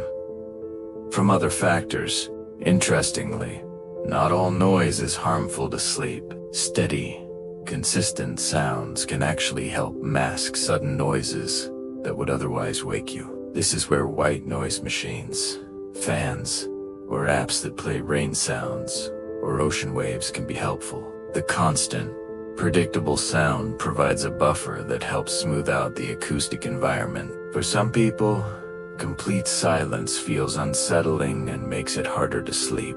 If noise is an issue in your sleeping environment, whether from outside traffic, a noisy neighbor, a snoring partner, or a loud heating system, solutions might include white noise machines, earplugs, sound-absorbing curtains, or panels moving your bedroom to a quieter part of your home if possible, or addressing the source of the noise directly. Many people find that high-quality earplugs designed for sleep allow them to sleep much more deeply and wake less frequently. If you share your bed with someone who snores loudly, encouraging them to address the snoring, whether through lifestyle changes, a sleep study to check for apnea, or anti-snoring devices, benefits both of you. Your mattress and pillows might seem like obvious factors, but many people continue sleeping on worn-out or unsuitable bedding without realizing how much it is affecting their sleep quality. A mattress that's too soft might not provide adequate support,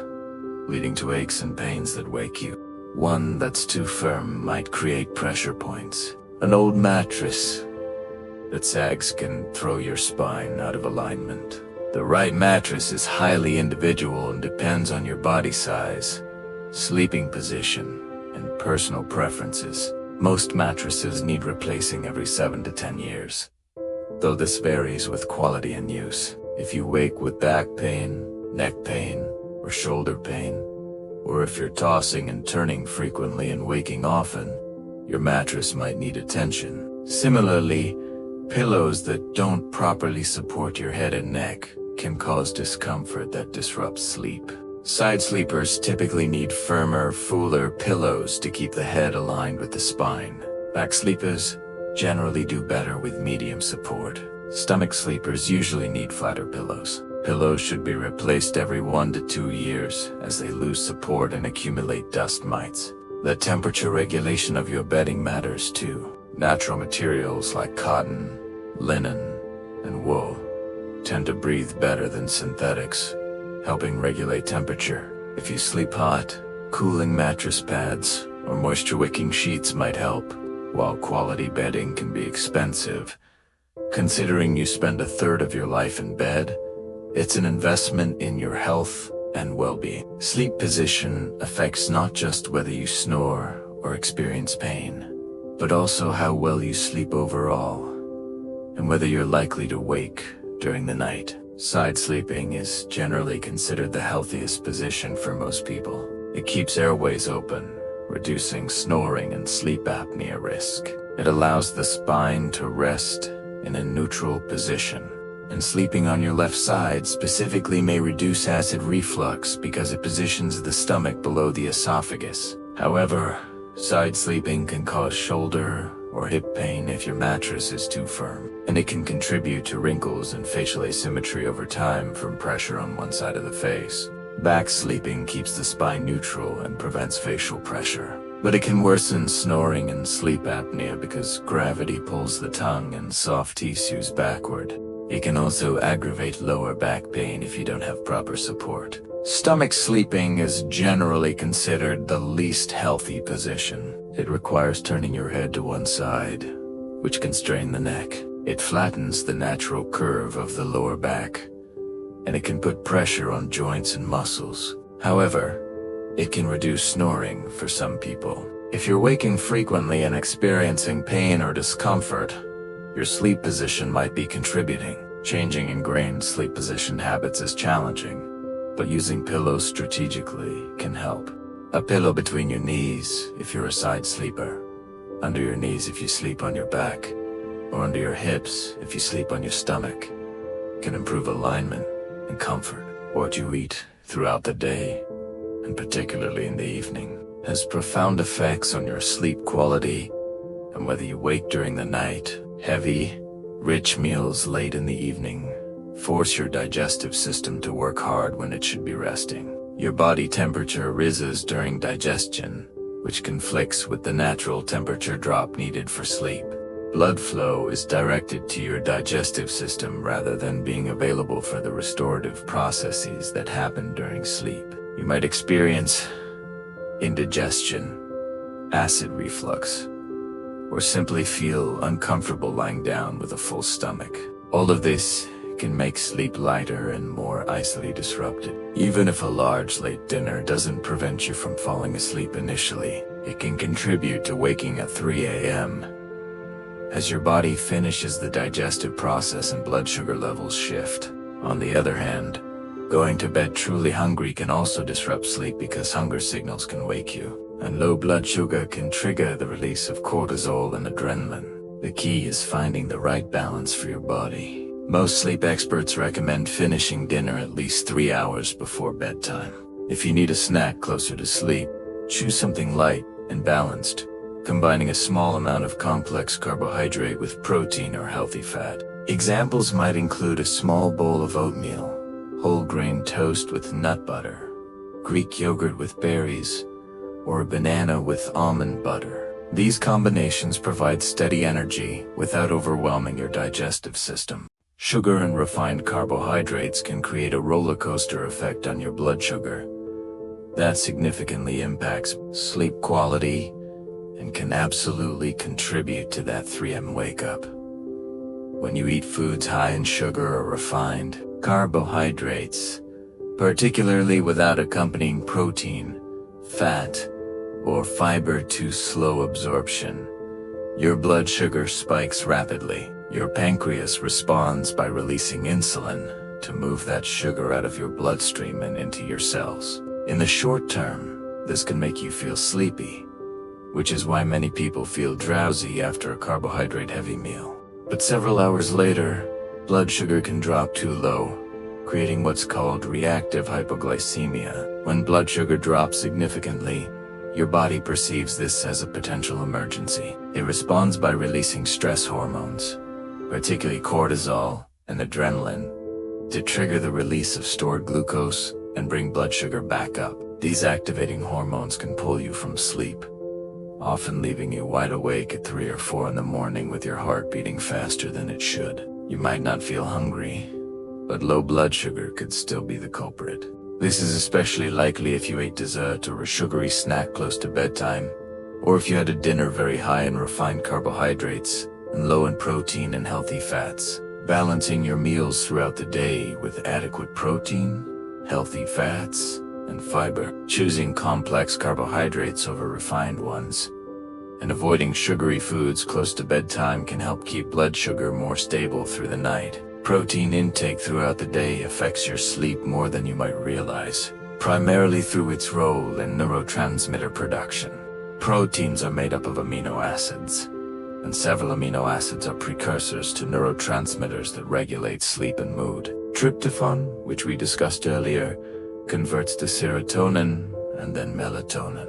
Tyrosine converts to dopamine, which affects wakefulness and motivation. If your overall protein intake is inadequate, you might not have enough of these building blocks for optimal neurotransmitter production. This can manifest as difficulty falling asleep, lighter sleep, more frequent waking, or early morning waking.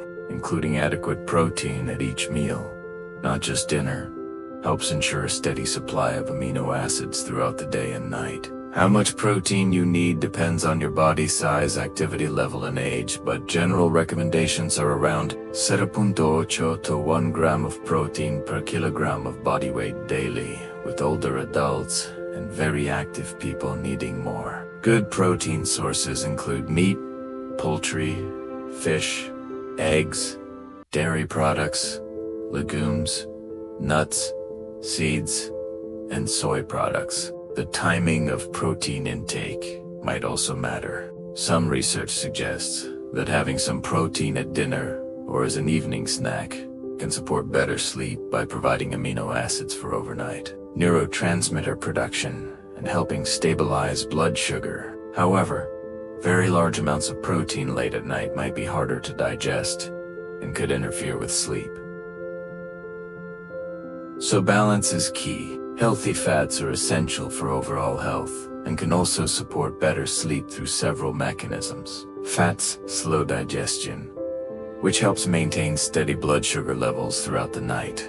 They're needed for the production of hormones, including the reproductive hormones that affect sleep. They support brain health and neurotransmitter function, and certain fats have specific sleep benefits. Omega-3 fatty acids, found in fatty fish like salmon, mackerel, and sardines, as well as in walnuts. Flax seeds and chia seeds have anti-inflammatory effects that can support better sleep. Research has found connections between higher omega-3 intake and better sleep quality, less difficulty falling asleep, and fewer nighttime awakenings. Omega-3 South might help by supporting melatonin production and regulating serotonin function. They also help reduce inflammation, and chronic inflammation is associated with sleep disturbances. On the other hand, trans fats and excessive omega-6 fatty acids, found in many processed and fried foods, can promote inflammation and might negatively affect sleep.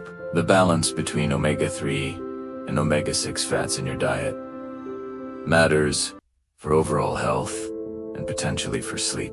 Including fatty fish 2 to 3 times per week, using olive oil as your primary cooking oil, eating moderate amounts of nuts and seeds, and minimizing processed foods can help optimize your fat intake for better sleep.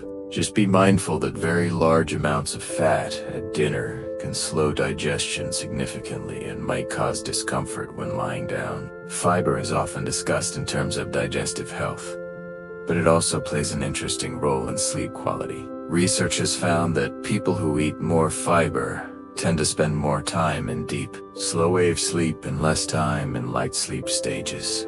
They also tend to fall asleep more quickly. The exact mechanisms aren't fully understood, but fiber likely helps by stabilizing blood sugar levels, feeding beneficial gut bacteria that produce neurotransmitters and other compounds, affecting sleep, reducing inflammation, and supporting overall metabolic health. Fiber comes in 2 main types: soluble fiber, which dissolves in water and forms a gel-like substance, and insoluble fiber, which doesn't dissolve and adds bulk to stool. Both types are important for health, and both come from plant foods.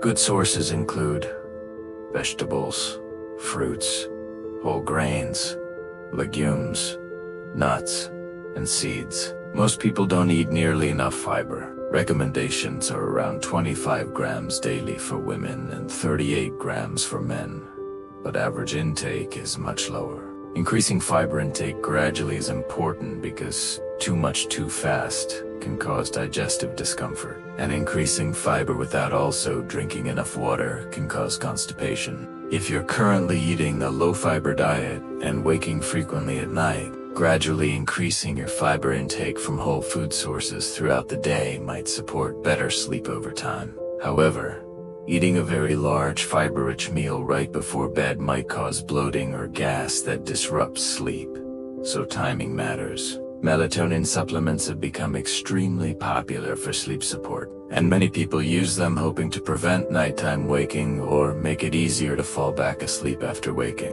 Melatonin is a hormone your body produces naturally, with levels rising in the evening to promote sleepiness and falling in the morning to promote wake. Supplemental melatonin can help with certain sleep issues, particularly those related to circadian rhythm disruption like jet lag, shift work, or delayed sleep phase syndrome. It signals to your body that it's time to sleep.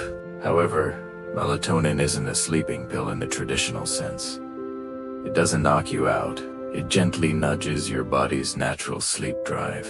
For some people, particularly those whose natural melatonin production is low due to age, certain health conditions, or medication use, supplemental melatonin can be genuinely helpful for improving sleep quality and reducing nighttime awakenings. The typical dose is quite low, usually between 0.3 and 5 milligrams, taken about an hour before bedtime. But melatonin isn't right for everyone. It can cause vivid dreams or nightmares in some people. It can interact with certain medications, and is not well studied for long-term use. Perhaps most importantly for the 3 a.m. wake-up, melatonin helps you fall asleep but doesn't necessarily keep you asleep.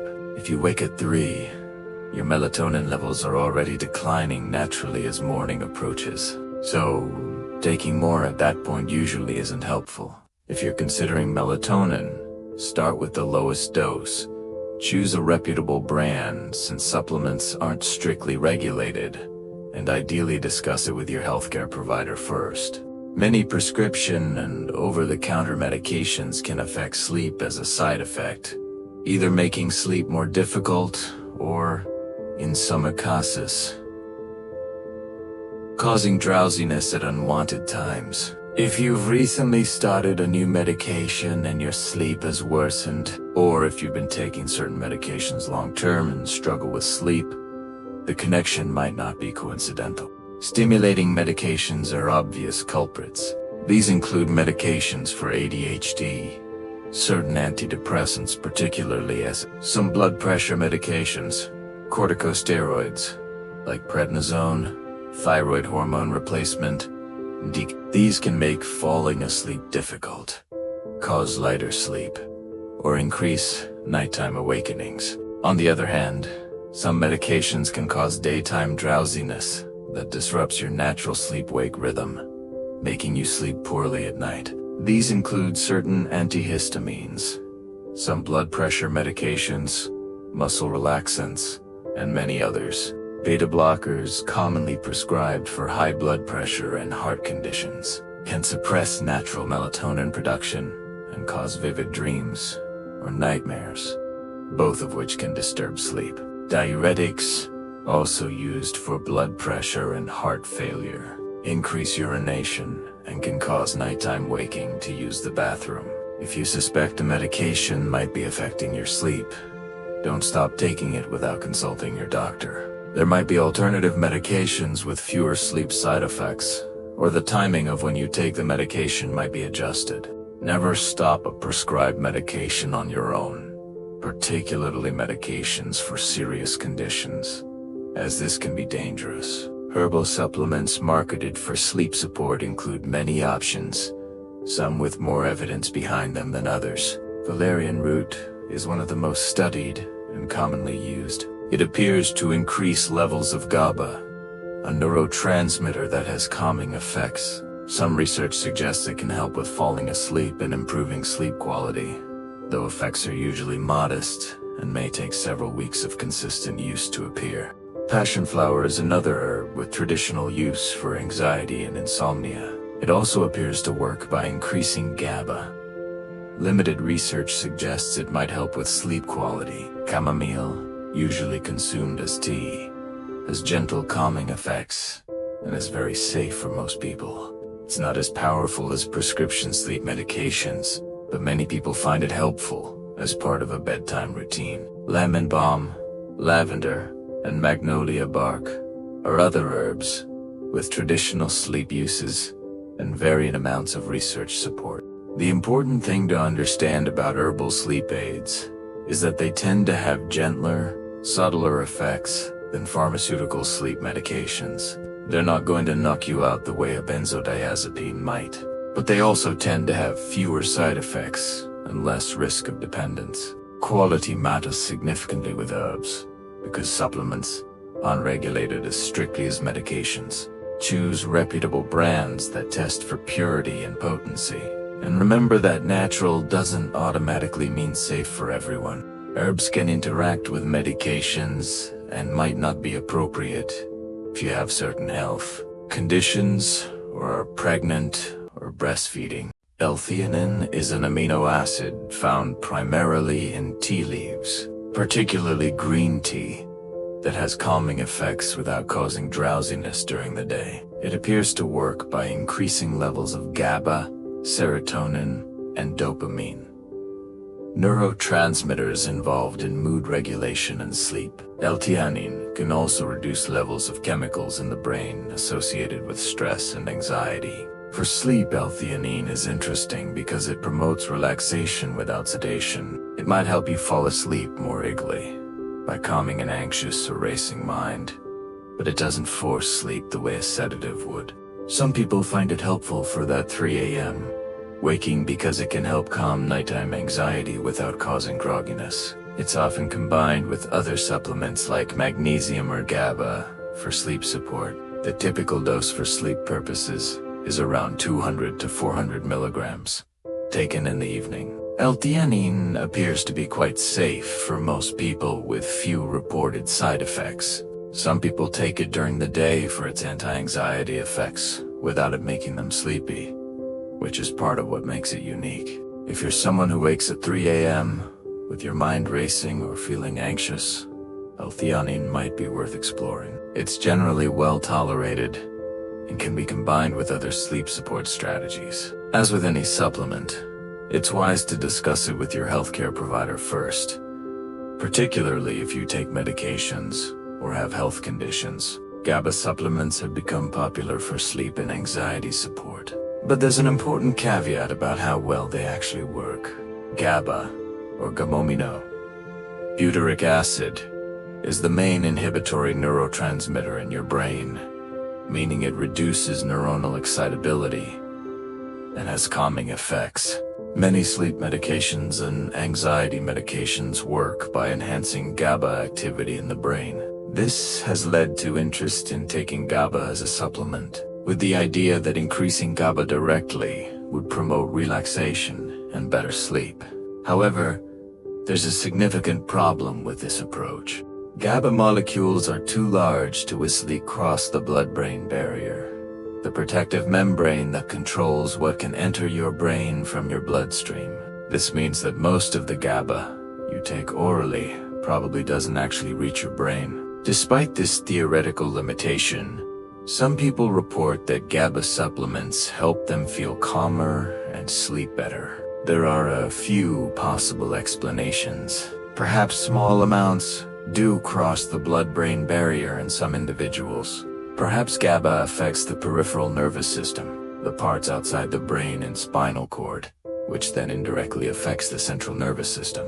Or perhaps there's a placebo effect, which isn't a dismissal because if something helps you sleep better, the mechanism matters less than the result. Typical doses range from 500 to 750 milligrams before bed. GABA appears to be safe with few reported side effects. If you're interested in enhancing GABA activity, Supplements that support your body's own GABA production, like magnesium, L-theanine, or certain herbs, might be more effective than supplemental GABA itself. When you wake at 3 in the morning, how you respond in those first moments can make the difference between falling back asleep relatively quickly or lying awake for hours. The most important thing is to stay calm and avoid telling yourself I'll never get back to sleep or I am going to be exhausted tomorrow. Creates anxiety that activates your nervous system and makes sleep much less likely. Instead, remind yourself that waking during the night is normal, that you don't need to fall back asleep immediately, and that simply resting quietly is still restorative. Keep your eyes closed if possible. Don't check the time, as this often creates pressure and anxiety about how much sleep you're losing. Focus on your breathing, making it slow and steady. Allow your body to stay relaxed. Don't tense up with frustration. If thoughts start racing, gently acknowledge them without engaging. You might say mentally, I'll think about that tomorrow, and redirect your attention to your breath or body sensations. For many people, this approach of staying calm, keeping eyes closed, and breathing slowly allows them to drift back to sleep within 10 to 20 minutes. If you're still awake after 20 to 30 minutes, and you're feeling increasingly anxious or frustrated, it might be better to get up briefly, do something quiet and calming in dim light, and then return to bed when you feel drowsy again. The breathing technique known as the 4-7-8 breath, developed by Dr. Andrew Weil, based on ancient yogic breathing practices, can be remarkably effective for promoting relaxation and helping you fall back asleep when you wake during the night. The pattern is simple but specific. You breathe in quietly through your nose for a count of 4. You hold your breath for a count of 7. Then you exhale completely through your mouth for a count of 8, making a whooshing sound. This completes one breath cycle. You then repeat this pattern for 4 complete cycles. The long exhale is key because it activates your parasympathetic nervous system, the rest digest mode that's the opposite of fight or flight. Holding your breath for 7 counts helps slow your heart rate, and focusing on the counting gives your mind something to do other than worry or ruminate. Many people find that this breathing pattern helps them feel noticeably calmer within just 1 or 2 cycles. For nighttime use, you can do this lying in bed with your eyes closed. You don't need to breathe especially deeply, just maintain the rhythm. If 7 counts for the breath hold feels too long initially, you can shorten all the counts proportionally. What matters most is the rhythm and the emphasis on the long exhale. This technique is free, has no side effects, can be done anywhere, and with practice becomes easier and more effective. Progressive muscle relaxation is a technique that can help release physical tension. You might not even realize you re-carrying and can facilitate the transition back into sleep when you wake at night. The basic approach involves systematically tensing and then releasing different muscle groups throughout your body, usually starting with your feet and moving upward, or starting with your head and moving downward. For nighttime use, a gentle version works well. You don't need to tense muscles tightly. Instead, bring awareness to each body part. Notice any tension present and consciously relax it. Start with your toes. Notice how they feel. Are they curled or tense? Gently flex them and then let them go completely soft. Move to your feet, your calves, your thighs, progressively moving up your body. Pay attention to your buttocks, your abdomen, your lower back, your chest, your shoulders, your arms, your hands, your neck, your jaw, your face. Many people hold tension in their jaw and shoulders without realizing it. Your jaw should be slightly parted, not clenched. Your shoulders should be dropped away from your ears.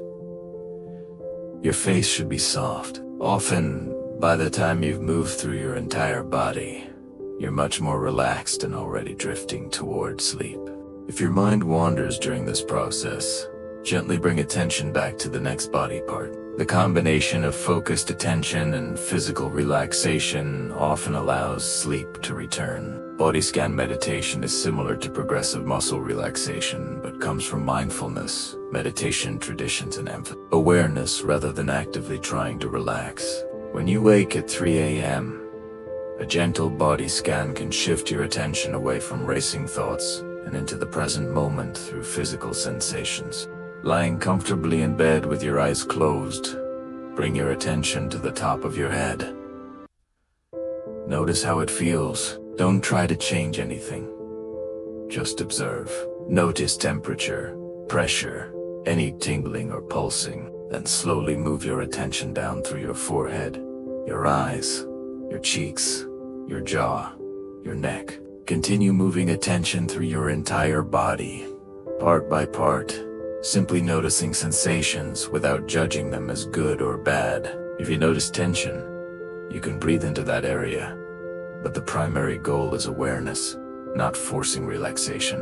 When your mind wanders, we'll gently bring attention back to wherever you are in the body. The process of scanning through your body serves multiple purposes. It gives your mind something neutral to focus on, interrupting worry cycles. It brings you into the present moment, rather than being lost in thoughts about past or future. And the non-striving quality, just observing rather than trying to make something happen, paradoxically often allows sleep to arrive. Guided body scan meditations are available on apps and websites if you find having a voice to follow helpful.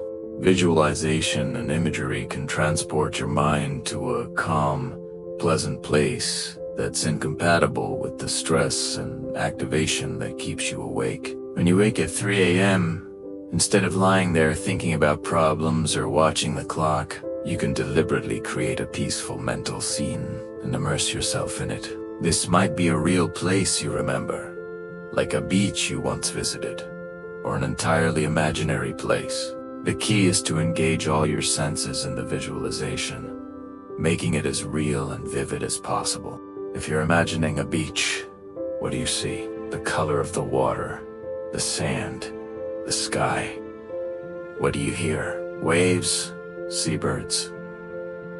What do you feel? Warm sun on your skin, cool breeze, soft sand beneath you. What do you smell? Salt air, sunscreen. The more sensory detail you include, the more engaging the visualization becomes, and the less mental space remains for worries or frustration about being awake. Some people find it helpful to imagine themselves in a peaceful scenario doing something specific, like walking through a quiet forest or floating on calm water. Others prefer to create an imaginary safe place, a room or outdoor space, designed exactly as they want it, and mentally retreat there when stressed or unable to sleep. With practice, visualization becomes easier and more effective. Your brain doesn't fully distinguish between vivid imagination and reality, so a skillful visualization can actually trigger some of the same relaxation responses as being in an actually peaceful environment.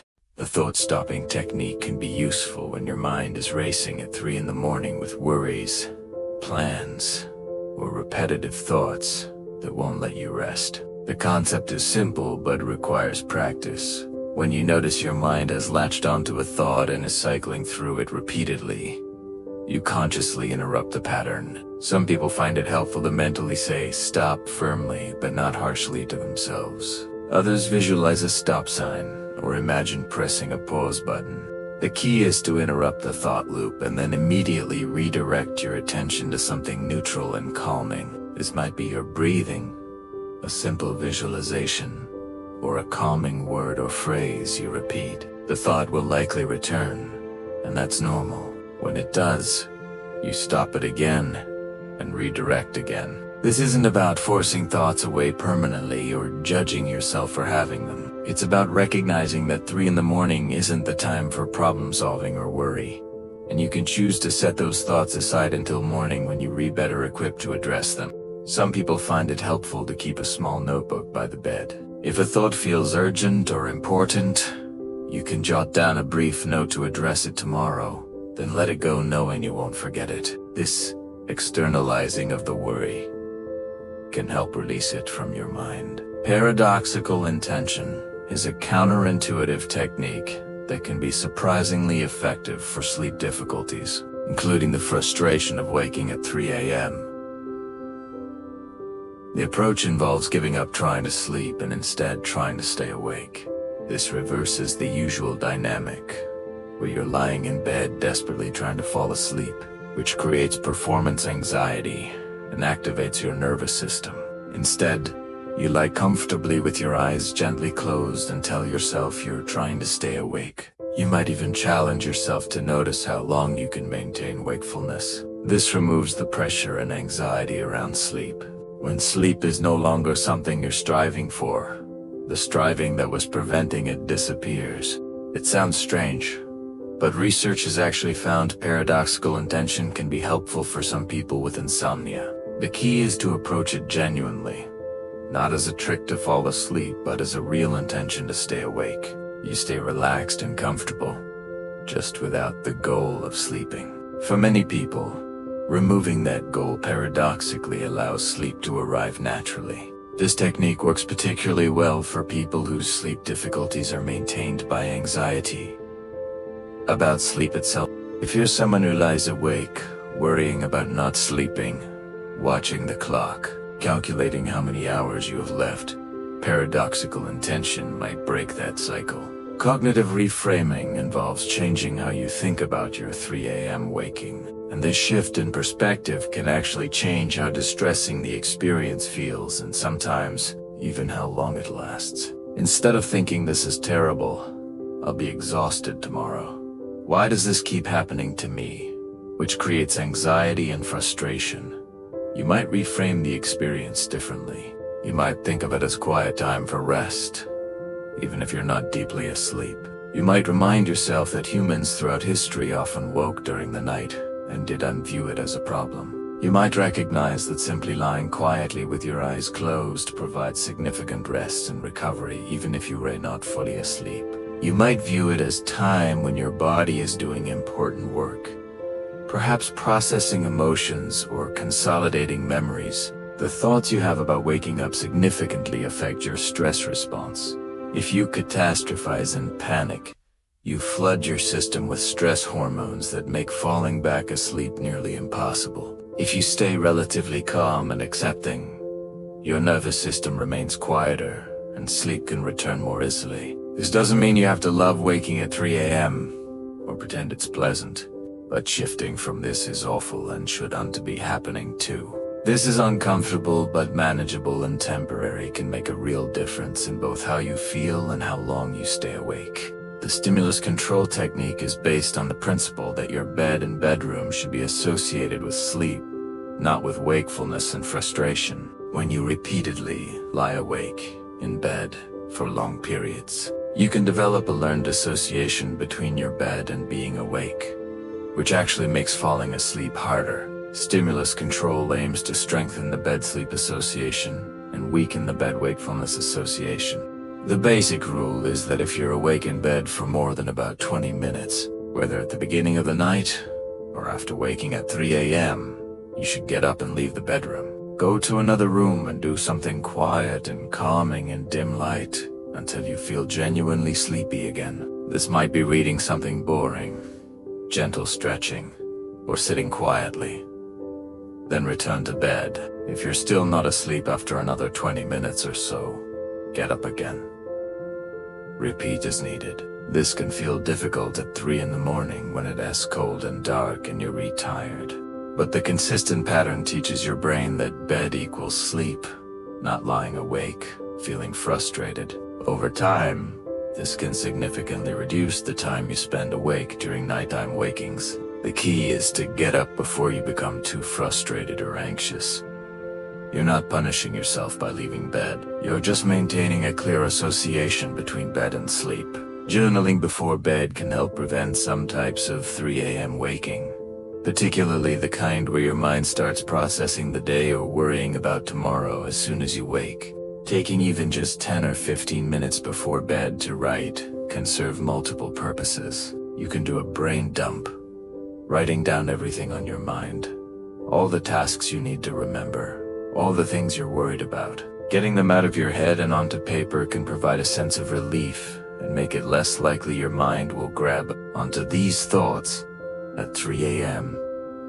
You can write about your day, processing events and emotions that might otherwise surface during nighttime waking. You can make a to-do list for tomorrow, which can ease the feeling that you will forget something important if you do UNT.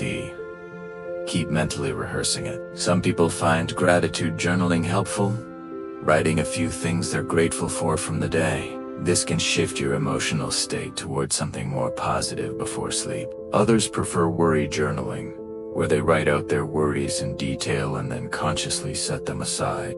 There's no single right way to journal. The process of externalizing thoughts and feelings, putting them into words on paper or screen, seems to be what provides benefit. It creates distance between you and your thoughts, and gives your mind permission to release them for the night. Sleep hygiene refers to the habits and practices that support good sleep. And while it might sound boring or obvious, the basics really do matter. One of the most important aspects is consistency in your sleep schedule. Going to bed and waking up at approximately the same times every day, even on weekends, helps strengthen your circadian rhythm. Your body thrives on predictability. When you stay up late on Friday and Saturday nights and sleep in on weekend mornings, you create a form of social jet lag that can make the 3 a.m. waking worse during the week. Your internal clock gets confused about when it's actually time to sleep.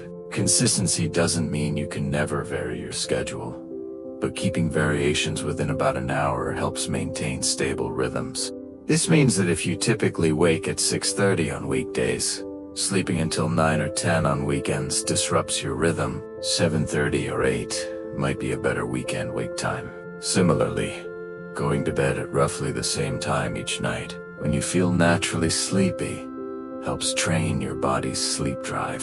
Fighting through sleepiness to stay up late sends confusing signals. Honoring your natural sleepiness and going to bed when it arrives, consistently around the same time, reinforces healthy sleep patterns that can reduce nighttime waking. Creating a consistent bedtime routine signals to your body that sleep is approaching and helps transition from the activity of the day to the rest of the night.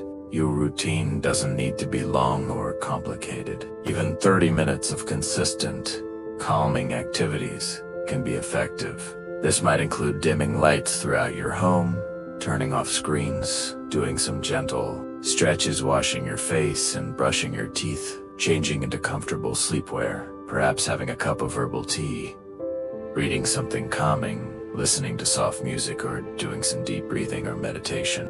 The specific activities matter less than the consistency and the calming nature. Your routine should be relaxing, not stimulating. It should be the same sequence of activities each night, which creates a psychological and physiological signal that sleep is coming. Over time, just starting your bedtime routine can begin to trigger feelings of sleepiness because your body has learned what comes next. This conditioned response is powerful. It is particularly important that your routine doesn't include screens or anything that might activate your stress response. You're teaching your body to wind down, not wind up. For some people, the bedtime routine becomes a treasured part of the day, a time to care for themselves and transition peacefully into rest. Your bedroom environment significantly impacts sleep quality, and optimizing it can reduce nighttime waking. We've discussed temperature and darkness, but other factors matter too. Your bedroom should be as quiet as possible, or if complete quiet isn't achievable, steady white noise can mask disruptive sounds. It should feel safe and comfortable, a sanctuary from the stresses of the day. Clutter and mess can create subtle stress, even if you're not consciously aware of it. So, keeping your bedroom relatively tidy and organized can support better sleep. The colors in your bedroom might even matter. While research is limited, calming colors like soft blues, greens, and neutrals might be more sleep-promoting than bright, energizing colors. Remove or cover anything with LED lights that might disrupt sleep. If you have a television in your bedroom, consider whether it's truly helping or hurting your sleep. For many people, watching TV in bed creates an association between the bedroom and wakefulness rather than sleep. If you use your bedroom as a home office or for other activities besides sleep and intimacy, you might be weakening the bedroom-sleep association. As much as possible, reserve your bedroom for sleep and perhaps intimacy. This creates a clear mental association that entering your bedroom means it's time to rest. Exposure to natural light during the day is one of the most powerful tools for regulating your sleep-wake cycle. Yet many people spend their entire day inside under artificial lighting. Your circadian rhythm relies heavily on light cues. Bright light, particularly blue wavelengths from natural sunlight, tells your brain that it's daytime. This suppresses melatonin production and promotes alertness. This daytime light exposure is crucial for setting your internal clock properly. Without it, your circadian rhythm can drift, becoming less anchored and less predictable. This can contribute to difficulty falling asleep at night, waking too early, or waking at 3 a.m. The most important time for light exposure is in the morning, within the first hour or two after waking. This morning light helps set your clock for the day and strengthens the distinction between day and night. Even just 10 or 15 minutes of bright outdoor light in the morning can help. If you can't get outside, sitting near a bright window helps, though outdoor light is significantly brighter and more effective. Throughout the day, getting outside for breaks when possible, or at least working near windows, supports good circadian rhythms. Then, as evening arrives, dimming lights help signal to your body that night is approaching. This daytime-nighttime contrast is what your circadian system needs to function optimally. Limiting naps, or timing them strategically, can help protect nighttime sleep and reduce the likelihood of waking at 3 a.m.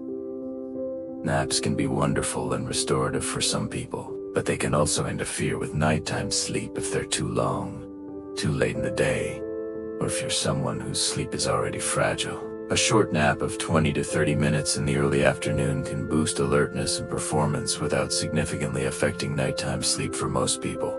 This is sometimes called a power nap, but longer naps, especially those lasting more than an hour, allow you to enter deeper sleep stages. Waking from deep sleep can leave you feeling groggy, and it can reduce your sleep drive for the night, making it harder to fall asleep at bedtime, or making your sleep lighter and more prone to disruption. Naps late in the afternoon or evening are particularly problematic because they reduce the sleep pressure that should be building throughout the day. If you're struggling with nighttime waking and you regularly nap, it might be worth experimenting with eliminating naps for a week or two to see if your nighttime sleep improves. If naps are important to you, try limiting them to before 2 p.m.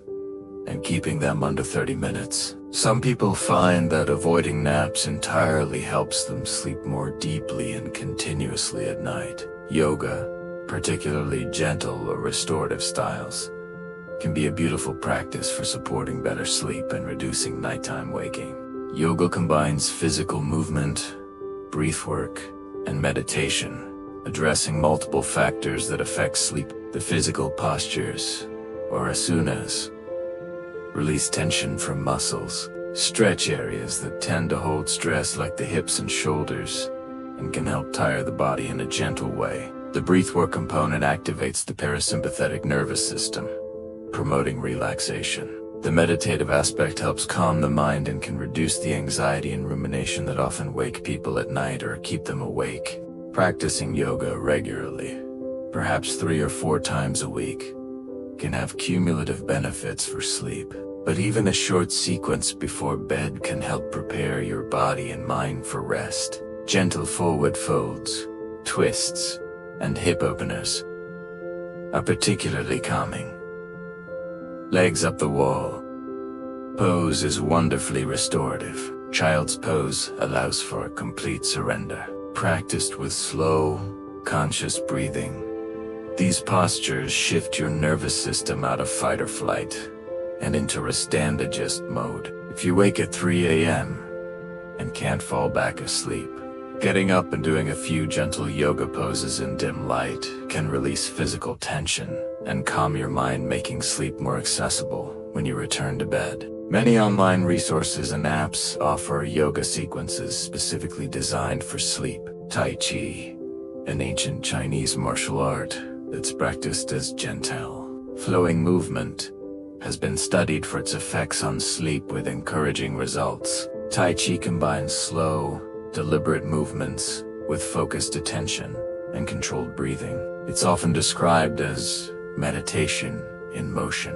Research has found that regular Tai Chi practice can improve sleep quality, reduce the time it takes to fall asleep, decrease nighttime awakenings, and reduce daytime fatigue. The mechanisms likely include stress reduction, anxiety reduction, improved mood, gentle physical activity that doesn't overstimulate, and enhanced body awareness and relaxation. Tai Chi is particularly appealing for older adults or anyone who might find more vigorous exercise challenging because it is very low impact and can be adapted to any fitness level. The slow, mindful nature means you're unlikely to injure yourself, and the meditative quality provides mental health benefits alongside physical ones. Practicing Tai Chi regularly, even just 20 minutes a day, can have noticeable effects on sleep after several weeks. Morning practice can help set your circadian rhythm and reduce stress for the day ahead. Evening practice can help release the day's tension and prepare for rest. Classes are available in many communities, or you can learn from videos at home. The key is consistency and approaching it with patience, not trying to perfect the movements immediately. Meditation practices, even just a few minutes daily, can significantly improve sleep quality and reduce nighttime waking by addressing the mental and emotional factors that disrupt sleep. There are many types of meditation, from focused attention practices where you concentrate on one thing like your breath, to open monitoring practices where you observe all experiences without attachment, to loving-kindness practices that cultivate positive emotions. All types seem to offer benefits for sleep. Meditation helps by reducing overall stress and anxiety, calming the nervous system, reducing rumination and racing thoughts, improving emotional regulation, and enhancing body awareness. People who meditate regularly often report falling asleep more easily and waking less during the night. Even for beginners, just 10 minutes of meditation before bed can help quiet the mind and prepare for sleep. For the 3 a.m. wake-up specifically, having a simple meditation practice you can turn to when you wake can be invaluable. Instead of lying there worrying or feeling frustrated, you can meditate, bringing your attention to your breath or body sensations, observing thoughts without engaging with them, and creating an internal environment more conducive to sleep. Guided meditations, available through apps and websites, can be particularly helpful when you're starting out, or when your mind is especially active. The connection between your gut health and your sleep might not be immediately obvious, but research increasingly shows that your gut microbiome, the trillions of bacteria and other microorganisms living in your digestive system, influences sleep quality. Your gut bacteria produce neurotransmitters, including serotonin, GABA, and dopamine, all of which affect sleep. In fact, the majority of your body's serotonin is produced in your gut, not your brain. A healthy, diverse gut microbiome supports healthy neurotransmitter production. Your gut bacteria also influence inflammation levels, immune function, and the production of various metabolites that can affect the brain and sleep. Disrupted gut health, whether from poor diet, antibiotics, chronic stress, or other factors, can lead to disrupted sleep.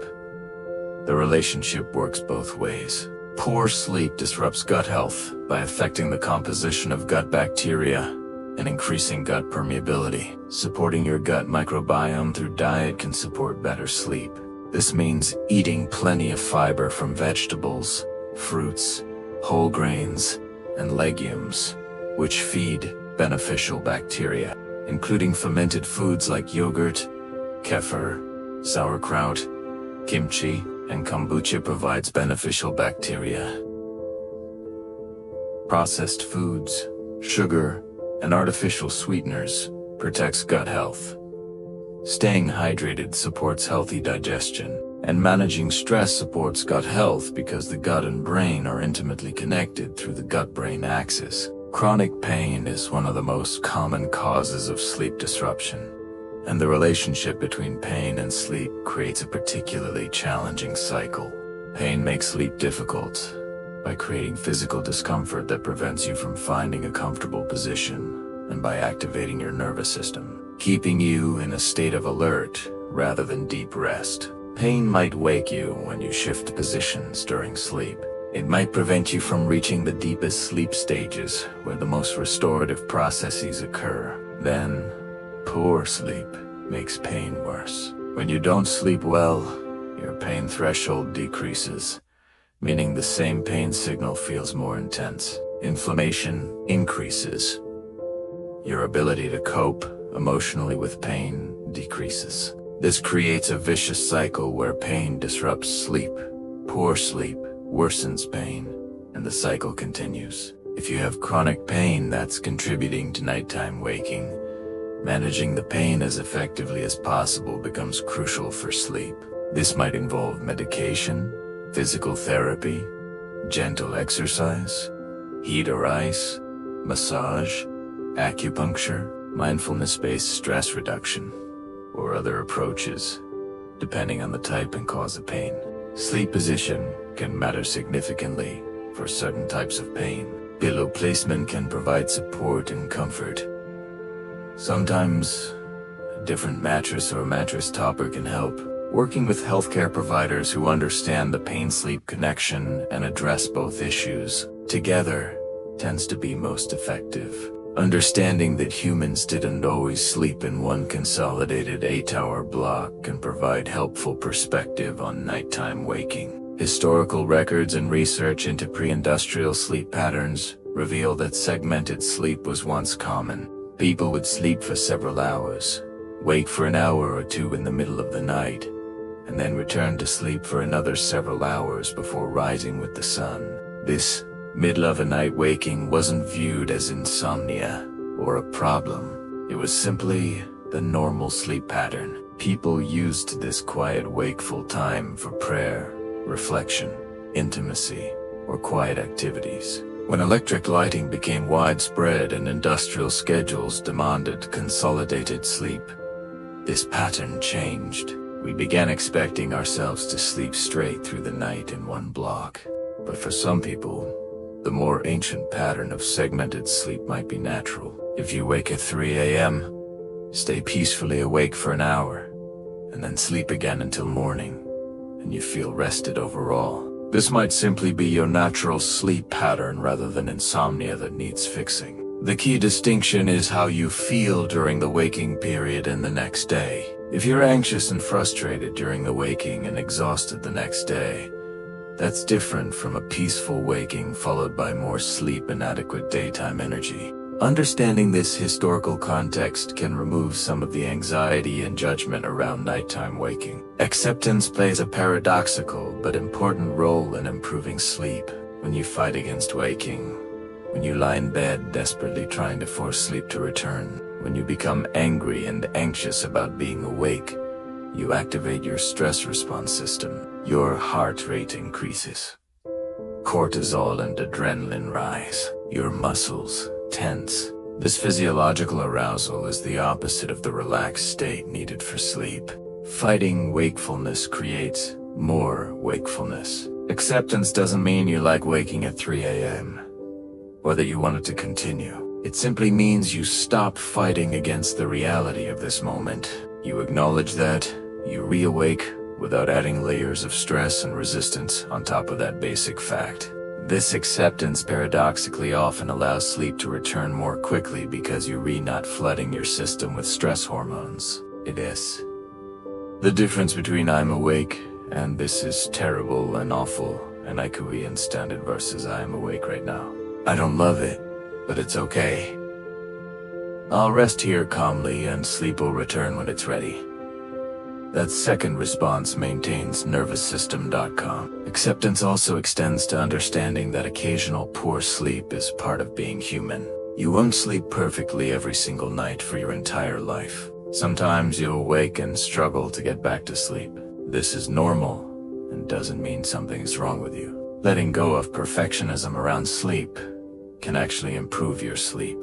If you believe you must sleep exactly 8 hours every night without any waking, or you'll be a disaster the next day, you create enormous pressure that makes sleep harder. This perfectionism often manifests as calculating how many hours you have left if you fall asleep right now, and catastrophizing about the consequences of imperfect sleep. But sleep needs vary from person to person and night to night. Some people function well on 7 hours. Others need 9. You might need more sleep when you're stressed, sick, or physically active, and less at other times. Adityanaji humans are remarkably resilient to occasional poor sleep. One night of disrupted sleep, or even several nights, won't ruin you. You might feel tired, but you'll function, and creating anxiety about sleep has more harmful effects than the occasional poor sleep itself. Letting go of rigid expectations and accepting that sometimes sleep will be imperfect, that waking during the night doesn't mean disaster, and that you'll be resilient enough to handle some variation in sleep quality, can actually improve your sleep by reducing the performance anxiety around it. Focus less on achieving perfect sleep and more on generally trending toward healthy sleep over time. Building resilience to poor sleep can help you cope better on those nights when you do wake at 3 a.m. and struggle to fall back asleep. Resilience doesn't mean the waking doesn't happen. It means it bothers you less and affects you less the next day. Part of resilience comes from experience. When you've successfully navigated days after poor sleep before, you learn you can do it again. You build confidence that temporary sleep disruption doesn't destroy you. Part comes from having coping strategies ready, whether that's techniques to help you fall back asleep, or ways to manage your energy the next day if sleep was inadequate. Part comes from maintaining perspective,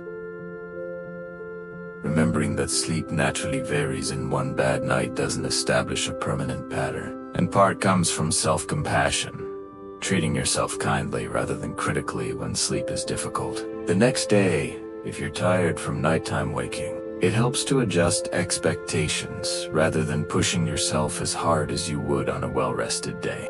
Prioritize important tasks for times when you have most energy. Take breaks. Get sunlight and movement to help maintain circadian rhythm. Avoid caffeine after midday so it doesn't interfere with the next night's sleep. And trust that sleep will likely be better the following night because you'll have more sleep drive built up. Sometimes seeking professional help is the right step, and knowing when to do that is important. If you've been waking at 3 a.m. or experiencing other sleep disturbances several nights a week for 3 months or more, and it's affecting your daytime functioning, mood, or quality of life, professional evaluation is warranted. If you suspect you might have sleep apnea, restless leg syndrome, or another sleep disorder, a sleep medicine specialist can do proper testing and diagnoses. If your sleep disruption is connected to depression, anxiety, trauma, or other mental health concerns, a therapist or psychiatrist can address those underlying issues. If you've tried multiple approaches on your own without improvement, professional guidance can identify what you might be missing. Sometimes sleep problems are symptoms of underlying medical conditions, so a thorough health evaluation with your primary care provider is a good starting place. They can check for thyroid problems, vitamin deficiencies, hormonal imbalances, medication side effects, and other factors. They can refer you to specialists if needed. Sleep medicine specialists can conduct sleep studies if sleep disorders are suspected. Cognitive behavioral therapy for insomnia, or CBT, delivered by a trained therapist is considered the gold standard treatment for chronic insomnia and is often more effective long-term than medication. Getting professional help isn't a sign of weakness or failure. Sleep is crucial for health, and persistent sleep problems deserve professional attention. The relationship between anxiety and sleep is so intertwined that sometimes it is difficult to know which came first. Anxiety can certainly cause sleep problems, filling your mind with worries that prevent sleep or wake you at night. But poor sleep also worsens anxiety, leaving you with fewer emotional resources to cope with stress. When you're exhausted, everything feels harder. Your emotional regulation suffers. Small problems feel overwhelming. This creates a cycle that can be hard to break. Addressing both the anxiety and the sleep together tends to be most effective. This might include therapy, particularly cognitive behavioral therapy, which addresses thought patterns that maintain both anxiety and insomnia. It might include stress reduction practices like meditation, yoga, or time in nature. It might include ensuring you're getting enough exercise, which reduces anxiety and improves sleep. It might include evaluating whether medication could help as part of a comprehensive approach, and it means being gentle with yourself, recognizing that healing from chronic anxiety and sleep disruption takes time. Small improvements in either one tend to create small improvements in the other, and over time, these small changes accumulate into significant healing. Your expectations around sleep significantly affect your actual sleep experience. If you lie down expecting to struggle, anticipating that you'll wake at 3 a.m. and won't be able to fall back asleep, you create a self-fulfilling prophecy. Your anxiety about sleep creates the very sleep disruption you fear. This is part of why cognitive behavioral therapy for insomnia focuses so much on changing thoughts and beliefs about sleep. Learning to approach bedtime with neutral or positive expectations rather than dread and anticipation of problems can actually change outcomes. This doesn't mean forcing yourself to think positively when you don't feel it. That creates its own pressure. It means noticing catastrophic thoughts like "I'll never sleep again" or "tonight will be terrible" and gently questioning them. Is it really true you'll never sleep again? Have you actually had some okay nights recently, even if last night was bad? Can you really predict with certainty how tonight will go? Creating space for the possibility that tonight might be different, that you might sleep reasonably well, that even if you wake at 3, you might fall back asleep more icily than you expect, allows your nervous system to relax slightly, and that relaxation makes better sleep more likely. Gratitude practices, while they might seem unrelated to sleep, can actually support better rest by shifting your emotional state before bed and potentially reducing nighttime rumination. Spending a few minutes before sleep reflecting on things you're grateful for, even small things, can help counter the negativity bias that makes us focus on problems and worries. This doesn't mean forcing yourself to feel grateful when you're genuinely struggling. It means gently redirecting attention to what's working alongside what isn't. You might be grateful for a warm bed, a roof over your head, a pet who loves you, a kind interaction during the day, or simply that this difficult day is ending and tomorrow is a fresh start. Some people keep a gratitude journal, writing 3 things each evening. Others simply reflect mentally. The practice seems to work by promoting positive emotions, reducing stress, and creating a more peaceful emotional state as you transition towards sleep. It also gives your mind something to focus on other than worries. If you wake at 3 a.m., you might try mentally listing things you're really grateful for as a way to redirect your mind from anxious thoughts. This isn't about toxic positivity or pretending everything is fine when it isn't.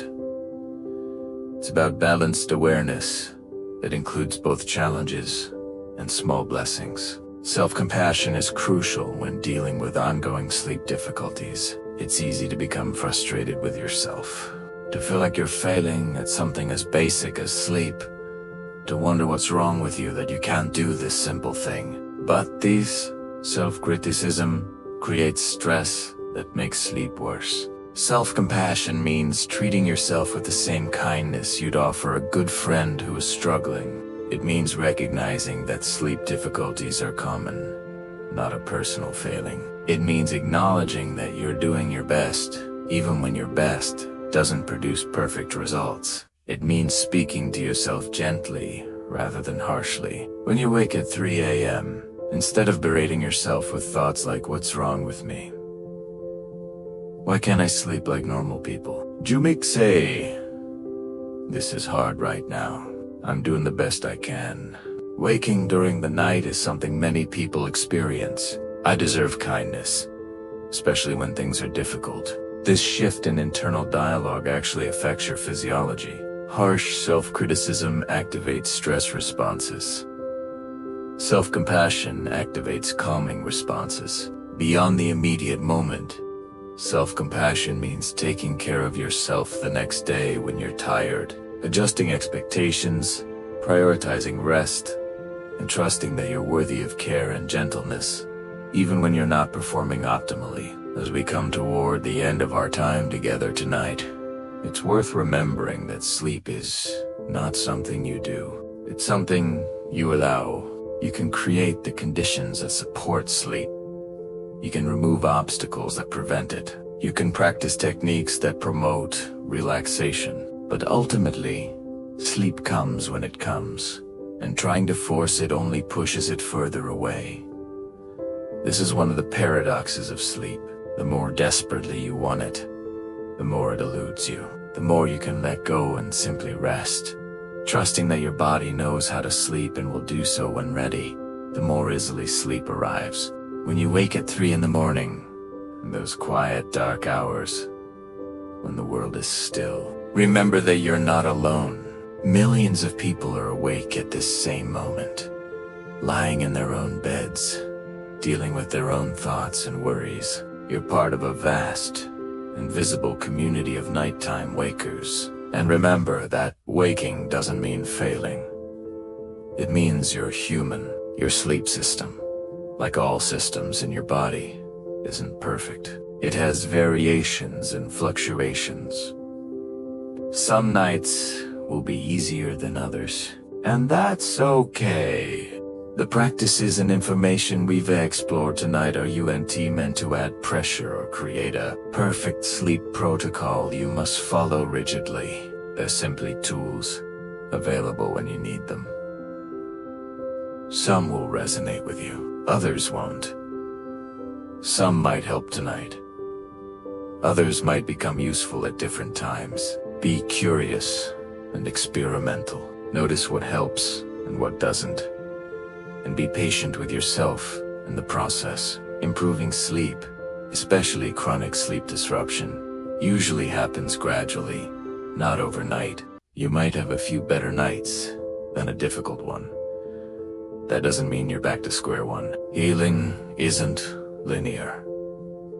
It moves forward in waves, with advances and retreats, and the overall trend matters more than any single night. As you continue through your own journey with sleep, remember to celebrate small improvements. If you woke at 3 a.m., but fell back asleep in 20 minutes instead of lying awake for 2 hours, that's progress. If you woke but felt less anxious about it than usual, that's progress. If you had 3 good nights this week instead of 1, that's progress. These small shifts accumulate over time into significant changes. Your body wants to sleep. It's designed to sleep. Sleep is as fundamental to your survival as breathing, and your body has powerful drives and systems to make it happen. Even when sleep feels difficult, even when you're waking at 3 a.m., night after night, trust that your body is doing its best. Something might be out of balance, whether physical, mental, emotional, or environmental, but your body hasn't forgotten how to sleep.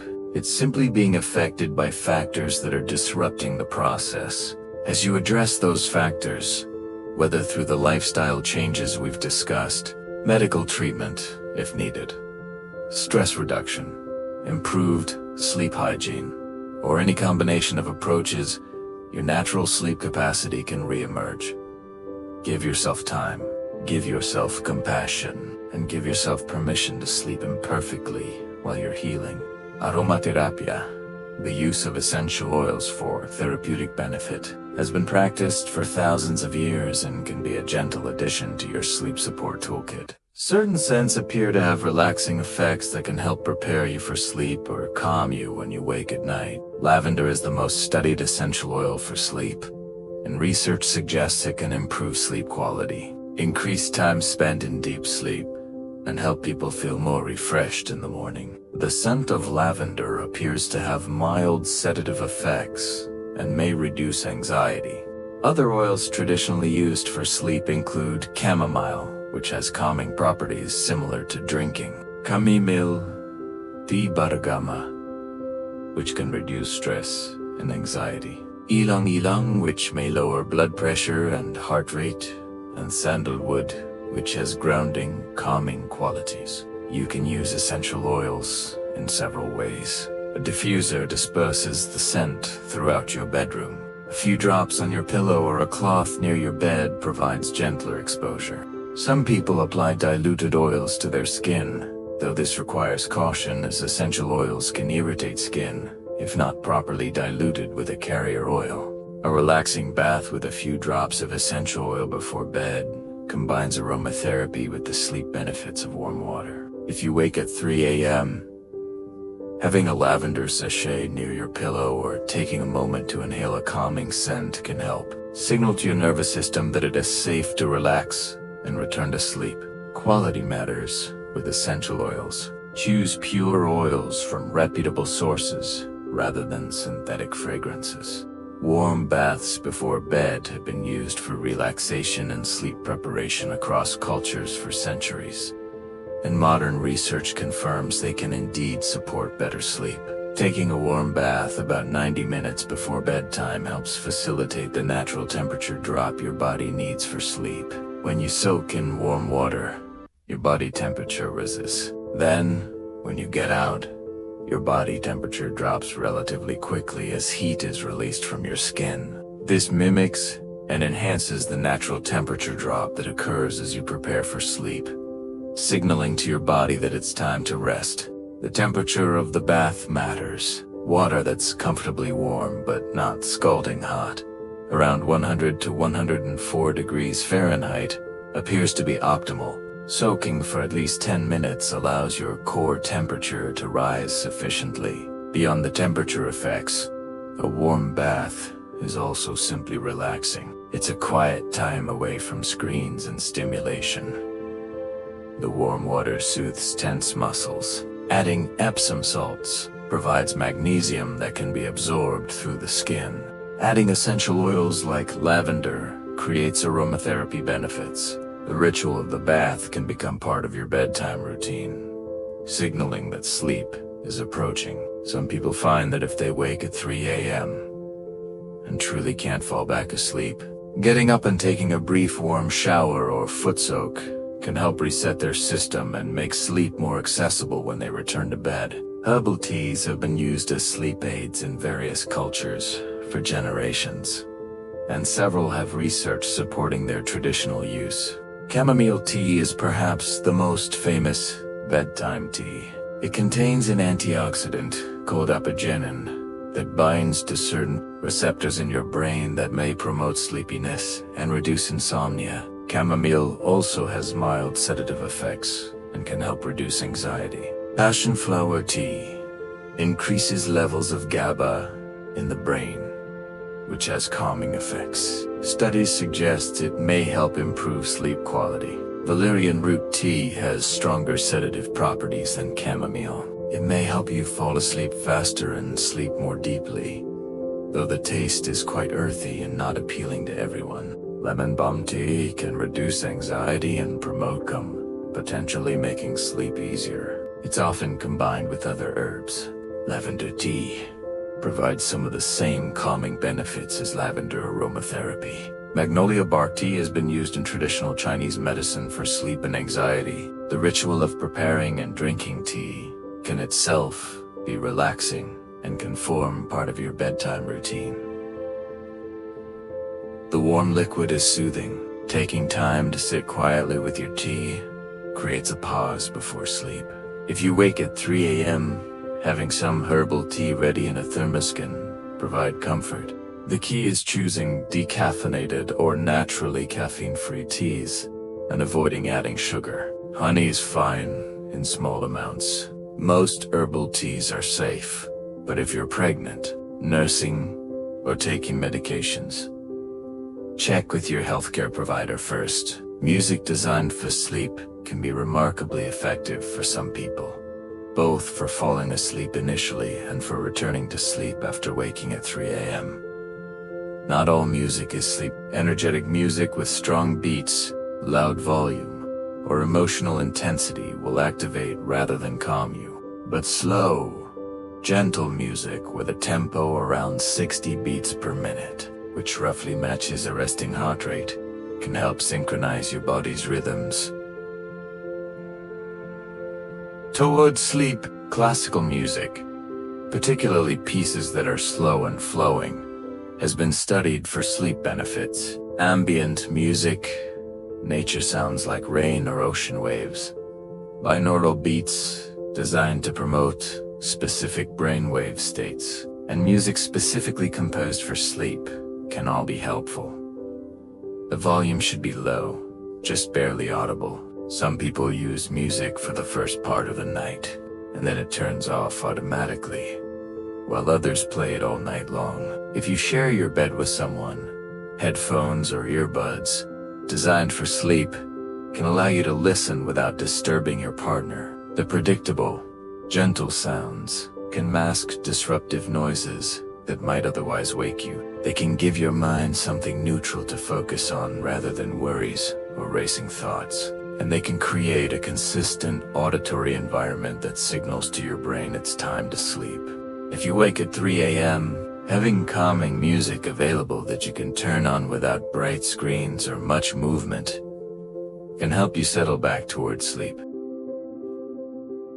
The relationship between anxiety and sleep is so intertwined that sometimes it is difficult to know which came first. Anxiety can certainly cause sleep problems, filling your mind with worries that prevent sleep or wake you at night. But poor sleep also worsens anxiety, leaving you with fewer emotional resources to cope with stress. When you're exhausted, everything feels harder. Your emotional regulation suffers. Small problems feel overwhelming. This creates a cycle that can be hard to break. Addressing both the anxiety and the sleep together tends to be most effective. This might include therapy, particularly cognitive behavioral therapy, which addresses thought patterns that maintain both anxiety and insomnia. It might include stress reduction practices like meditation, yoga, or time in nature. It might include ensuring you're getting enough exercise, which reduces anxiety and improves sleep. It might include evaluating whether medication could help as part of a comprehensive approach, and it means being gentle with yourself, recognizing that healing from chronic anxiety and sleep disruption takes time. Small improvements in either one tend to create small improvements in the other, and over time, these small changes accumulate into significant healing. Your expectations around sleep significantly affect your actual sleep experience. If you lie down expecting to struggle, anticipating that you'll wake at 3 a.m. and won't be able to fall back asleep, you create a self-fulfilling prophecy. Your anxiety about sleep creates the very sleep disruption you fear. This is part of why cognitive behavioral therapy for insomnia focuses so much on changing thoughts and beliefs about sleep. Learning to approach bedtime with neutral or positive expectations rather than dread and anticipation of problems can actually change outcomes. This doesn't mean forcing yourself to think positively when you don't feel it. That creates its own pressure. It means noticing catastrophic thoughts like "I'll never sleep again" or "tonight will be terrible" and gently questioning them. Is it really true you'll never sleep again? Have you actually had some okay nights recently, even if last night was bad? Can you really predict with certainty how tonight will go? Creating space for the possibility that tonight might be different, that you might sleep reasonably well, that even if you wake at 3, you might fall back asleep more icily than you expect, allows your nervous system to relax slightly, and that relaxation makes better sleep more likely. Gratitude practices, while they might seem unrelated to sleep, can actually support better rest by shifting your emotional state before bed and potentially reducing nighttime rumination. Spending a few minutes before sleep reflecting on things you're grateful for, even small things, can help counter the negativity bias that makes us focus on problems and worries. This doesn't mean forcing yourself to feel grateful when you're genuinely struggling. It means gently redirecting attention to what's working alongside what isn't. You might be grateful for a warm bed, a roof over your head, a pet who loves you, a kind interaction during the day, or simply that this difficult day is ending and tomorrow is a fresh start. Some people keep a gratitude journal, writing 3 things each evening. Others simply reflect mentally. The practice seems to work by promoting positive emotions, reducing stress, and creating a more peaceful emotional state as you transition towards sleep. It also gives your mind something to focus on other than worries. If you wake at 3 a.m., you might try mentally listing things you're grateful for as a way to redirect your mind from anxious thoughts. This isn't about toxic positivity or pretending everything is fine when it isn't. It's about balanced awareness that includes both challenges and small blessings. Self-compassion is crucial when dealing with ongoing sleep difficulties. It's easy to become frustrated with yourself, to feel like you're failing at something as basic as sleep, to wonder what's wrong with you that you can't do this simple thing. But this self-criticism creates stress that makes sleep worse. Self-compassion means treating yourself with the same kindness you'd offer a good friend who is struggling. It means recognizing that sleep difficulties are common, not a personal failing. It means acknowledging that you're doing your best even when your best doesn't produce perfect results. It means speaking to yourself gently rather than harshly. When you wake at 3 a.m., instead of berating yourself with thoughts like, "What's wrong with me? Why can't I sleep like normal people?" Say, "This is hard right now. I'm doing the best I can. Waking during the night is something many people experience. I deserve kindness, especially when things are difficult." This shift in internal dialogue actually affects your physiology.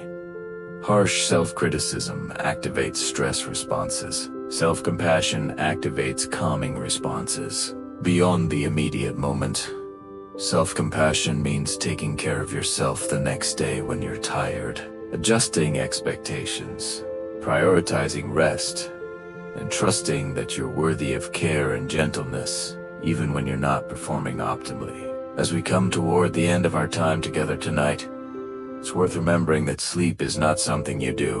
It's something you allow. You can create the conditions that support sleep. You can remove obstacles that prevent it. You can practice techniques that promote relaxation. But ultimately, sleep comes when it comes, and trying to force it only pushes it further away. This is one of the paradoxes of sleep. The more desperately you want it, the more it eludes you. The more you can let go and simply rest, trusting that your body knows how to sleep and will do so when ready, the more easily sleep arrives. When you wake at 3 in the morning, in those quiet, dark hours, when the world is still, remember that you're not alone. Millions of people are awake at this same moment, lying in their own beds, dealing with their own thoughts and worries. You're part of a vast, invisible community of nighttime wakers. And remember that waking doesn't mean failing. It means you're human. Your sleep system, like all systems in your body, isn't perfect. It has variations and fluctuations. Some nights will be easier than others, and that's okay. The practices and information we've explored tonight are meant to add pressure or create a perfect sleep protocol you must follow rigidly. They're simply tools, available when you need them. Some will resonate with you, others won't. Some might help tonight. Others might become useful at different times. Be curious and experimental.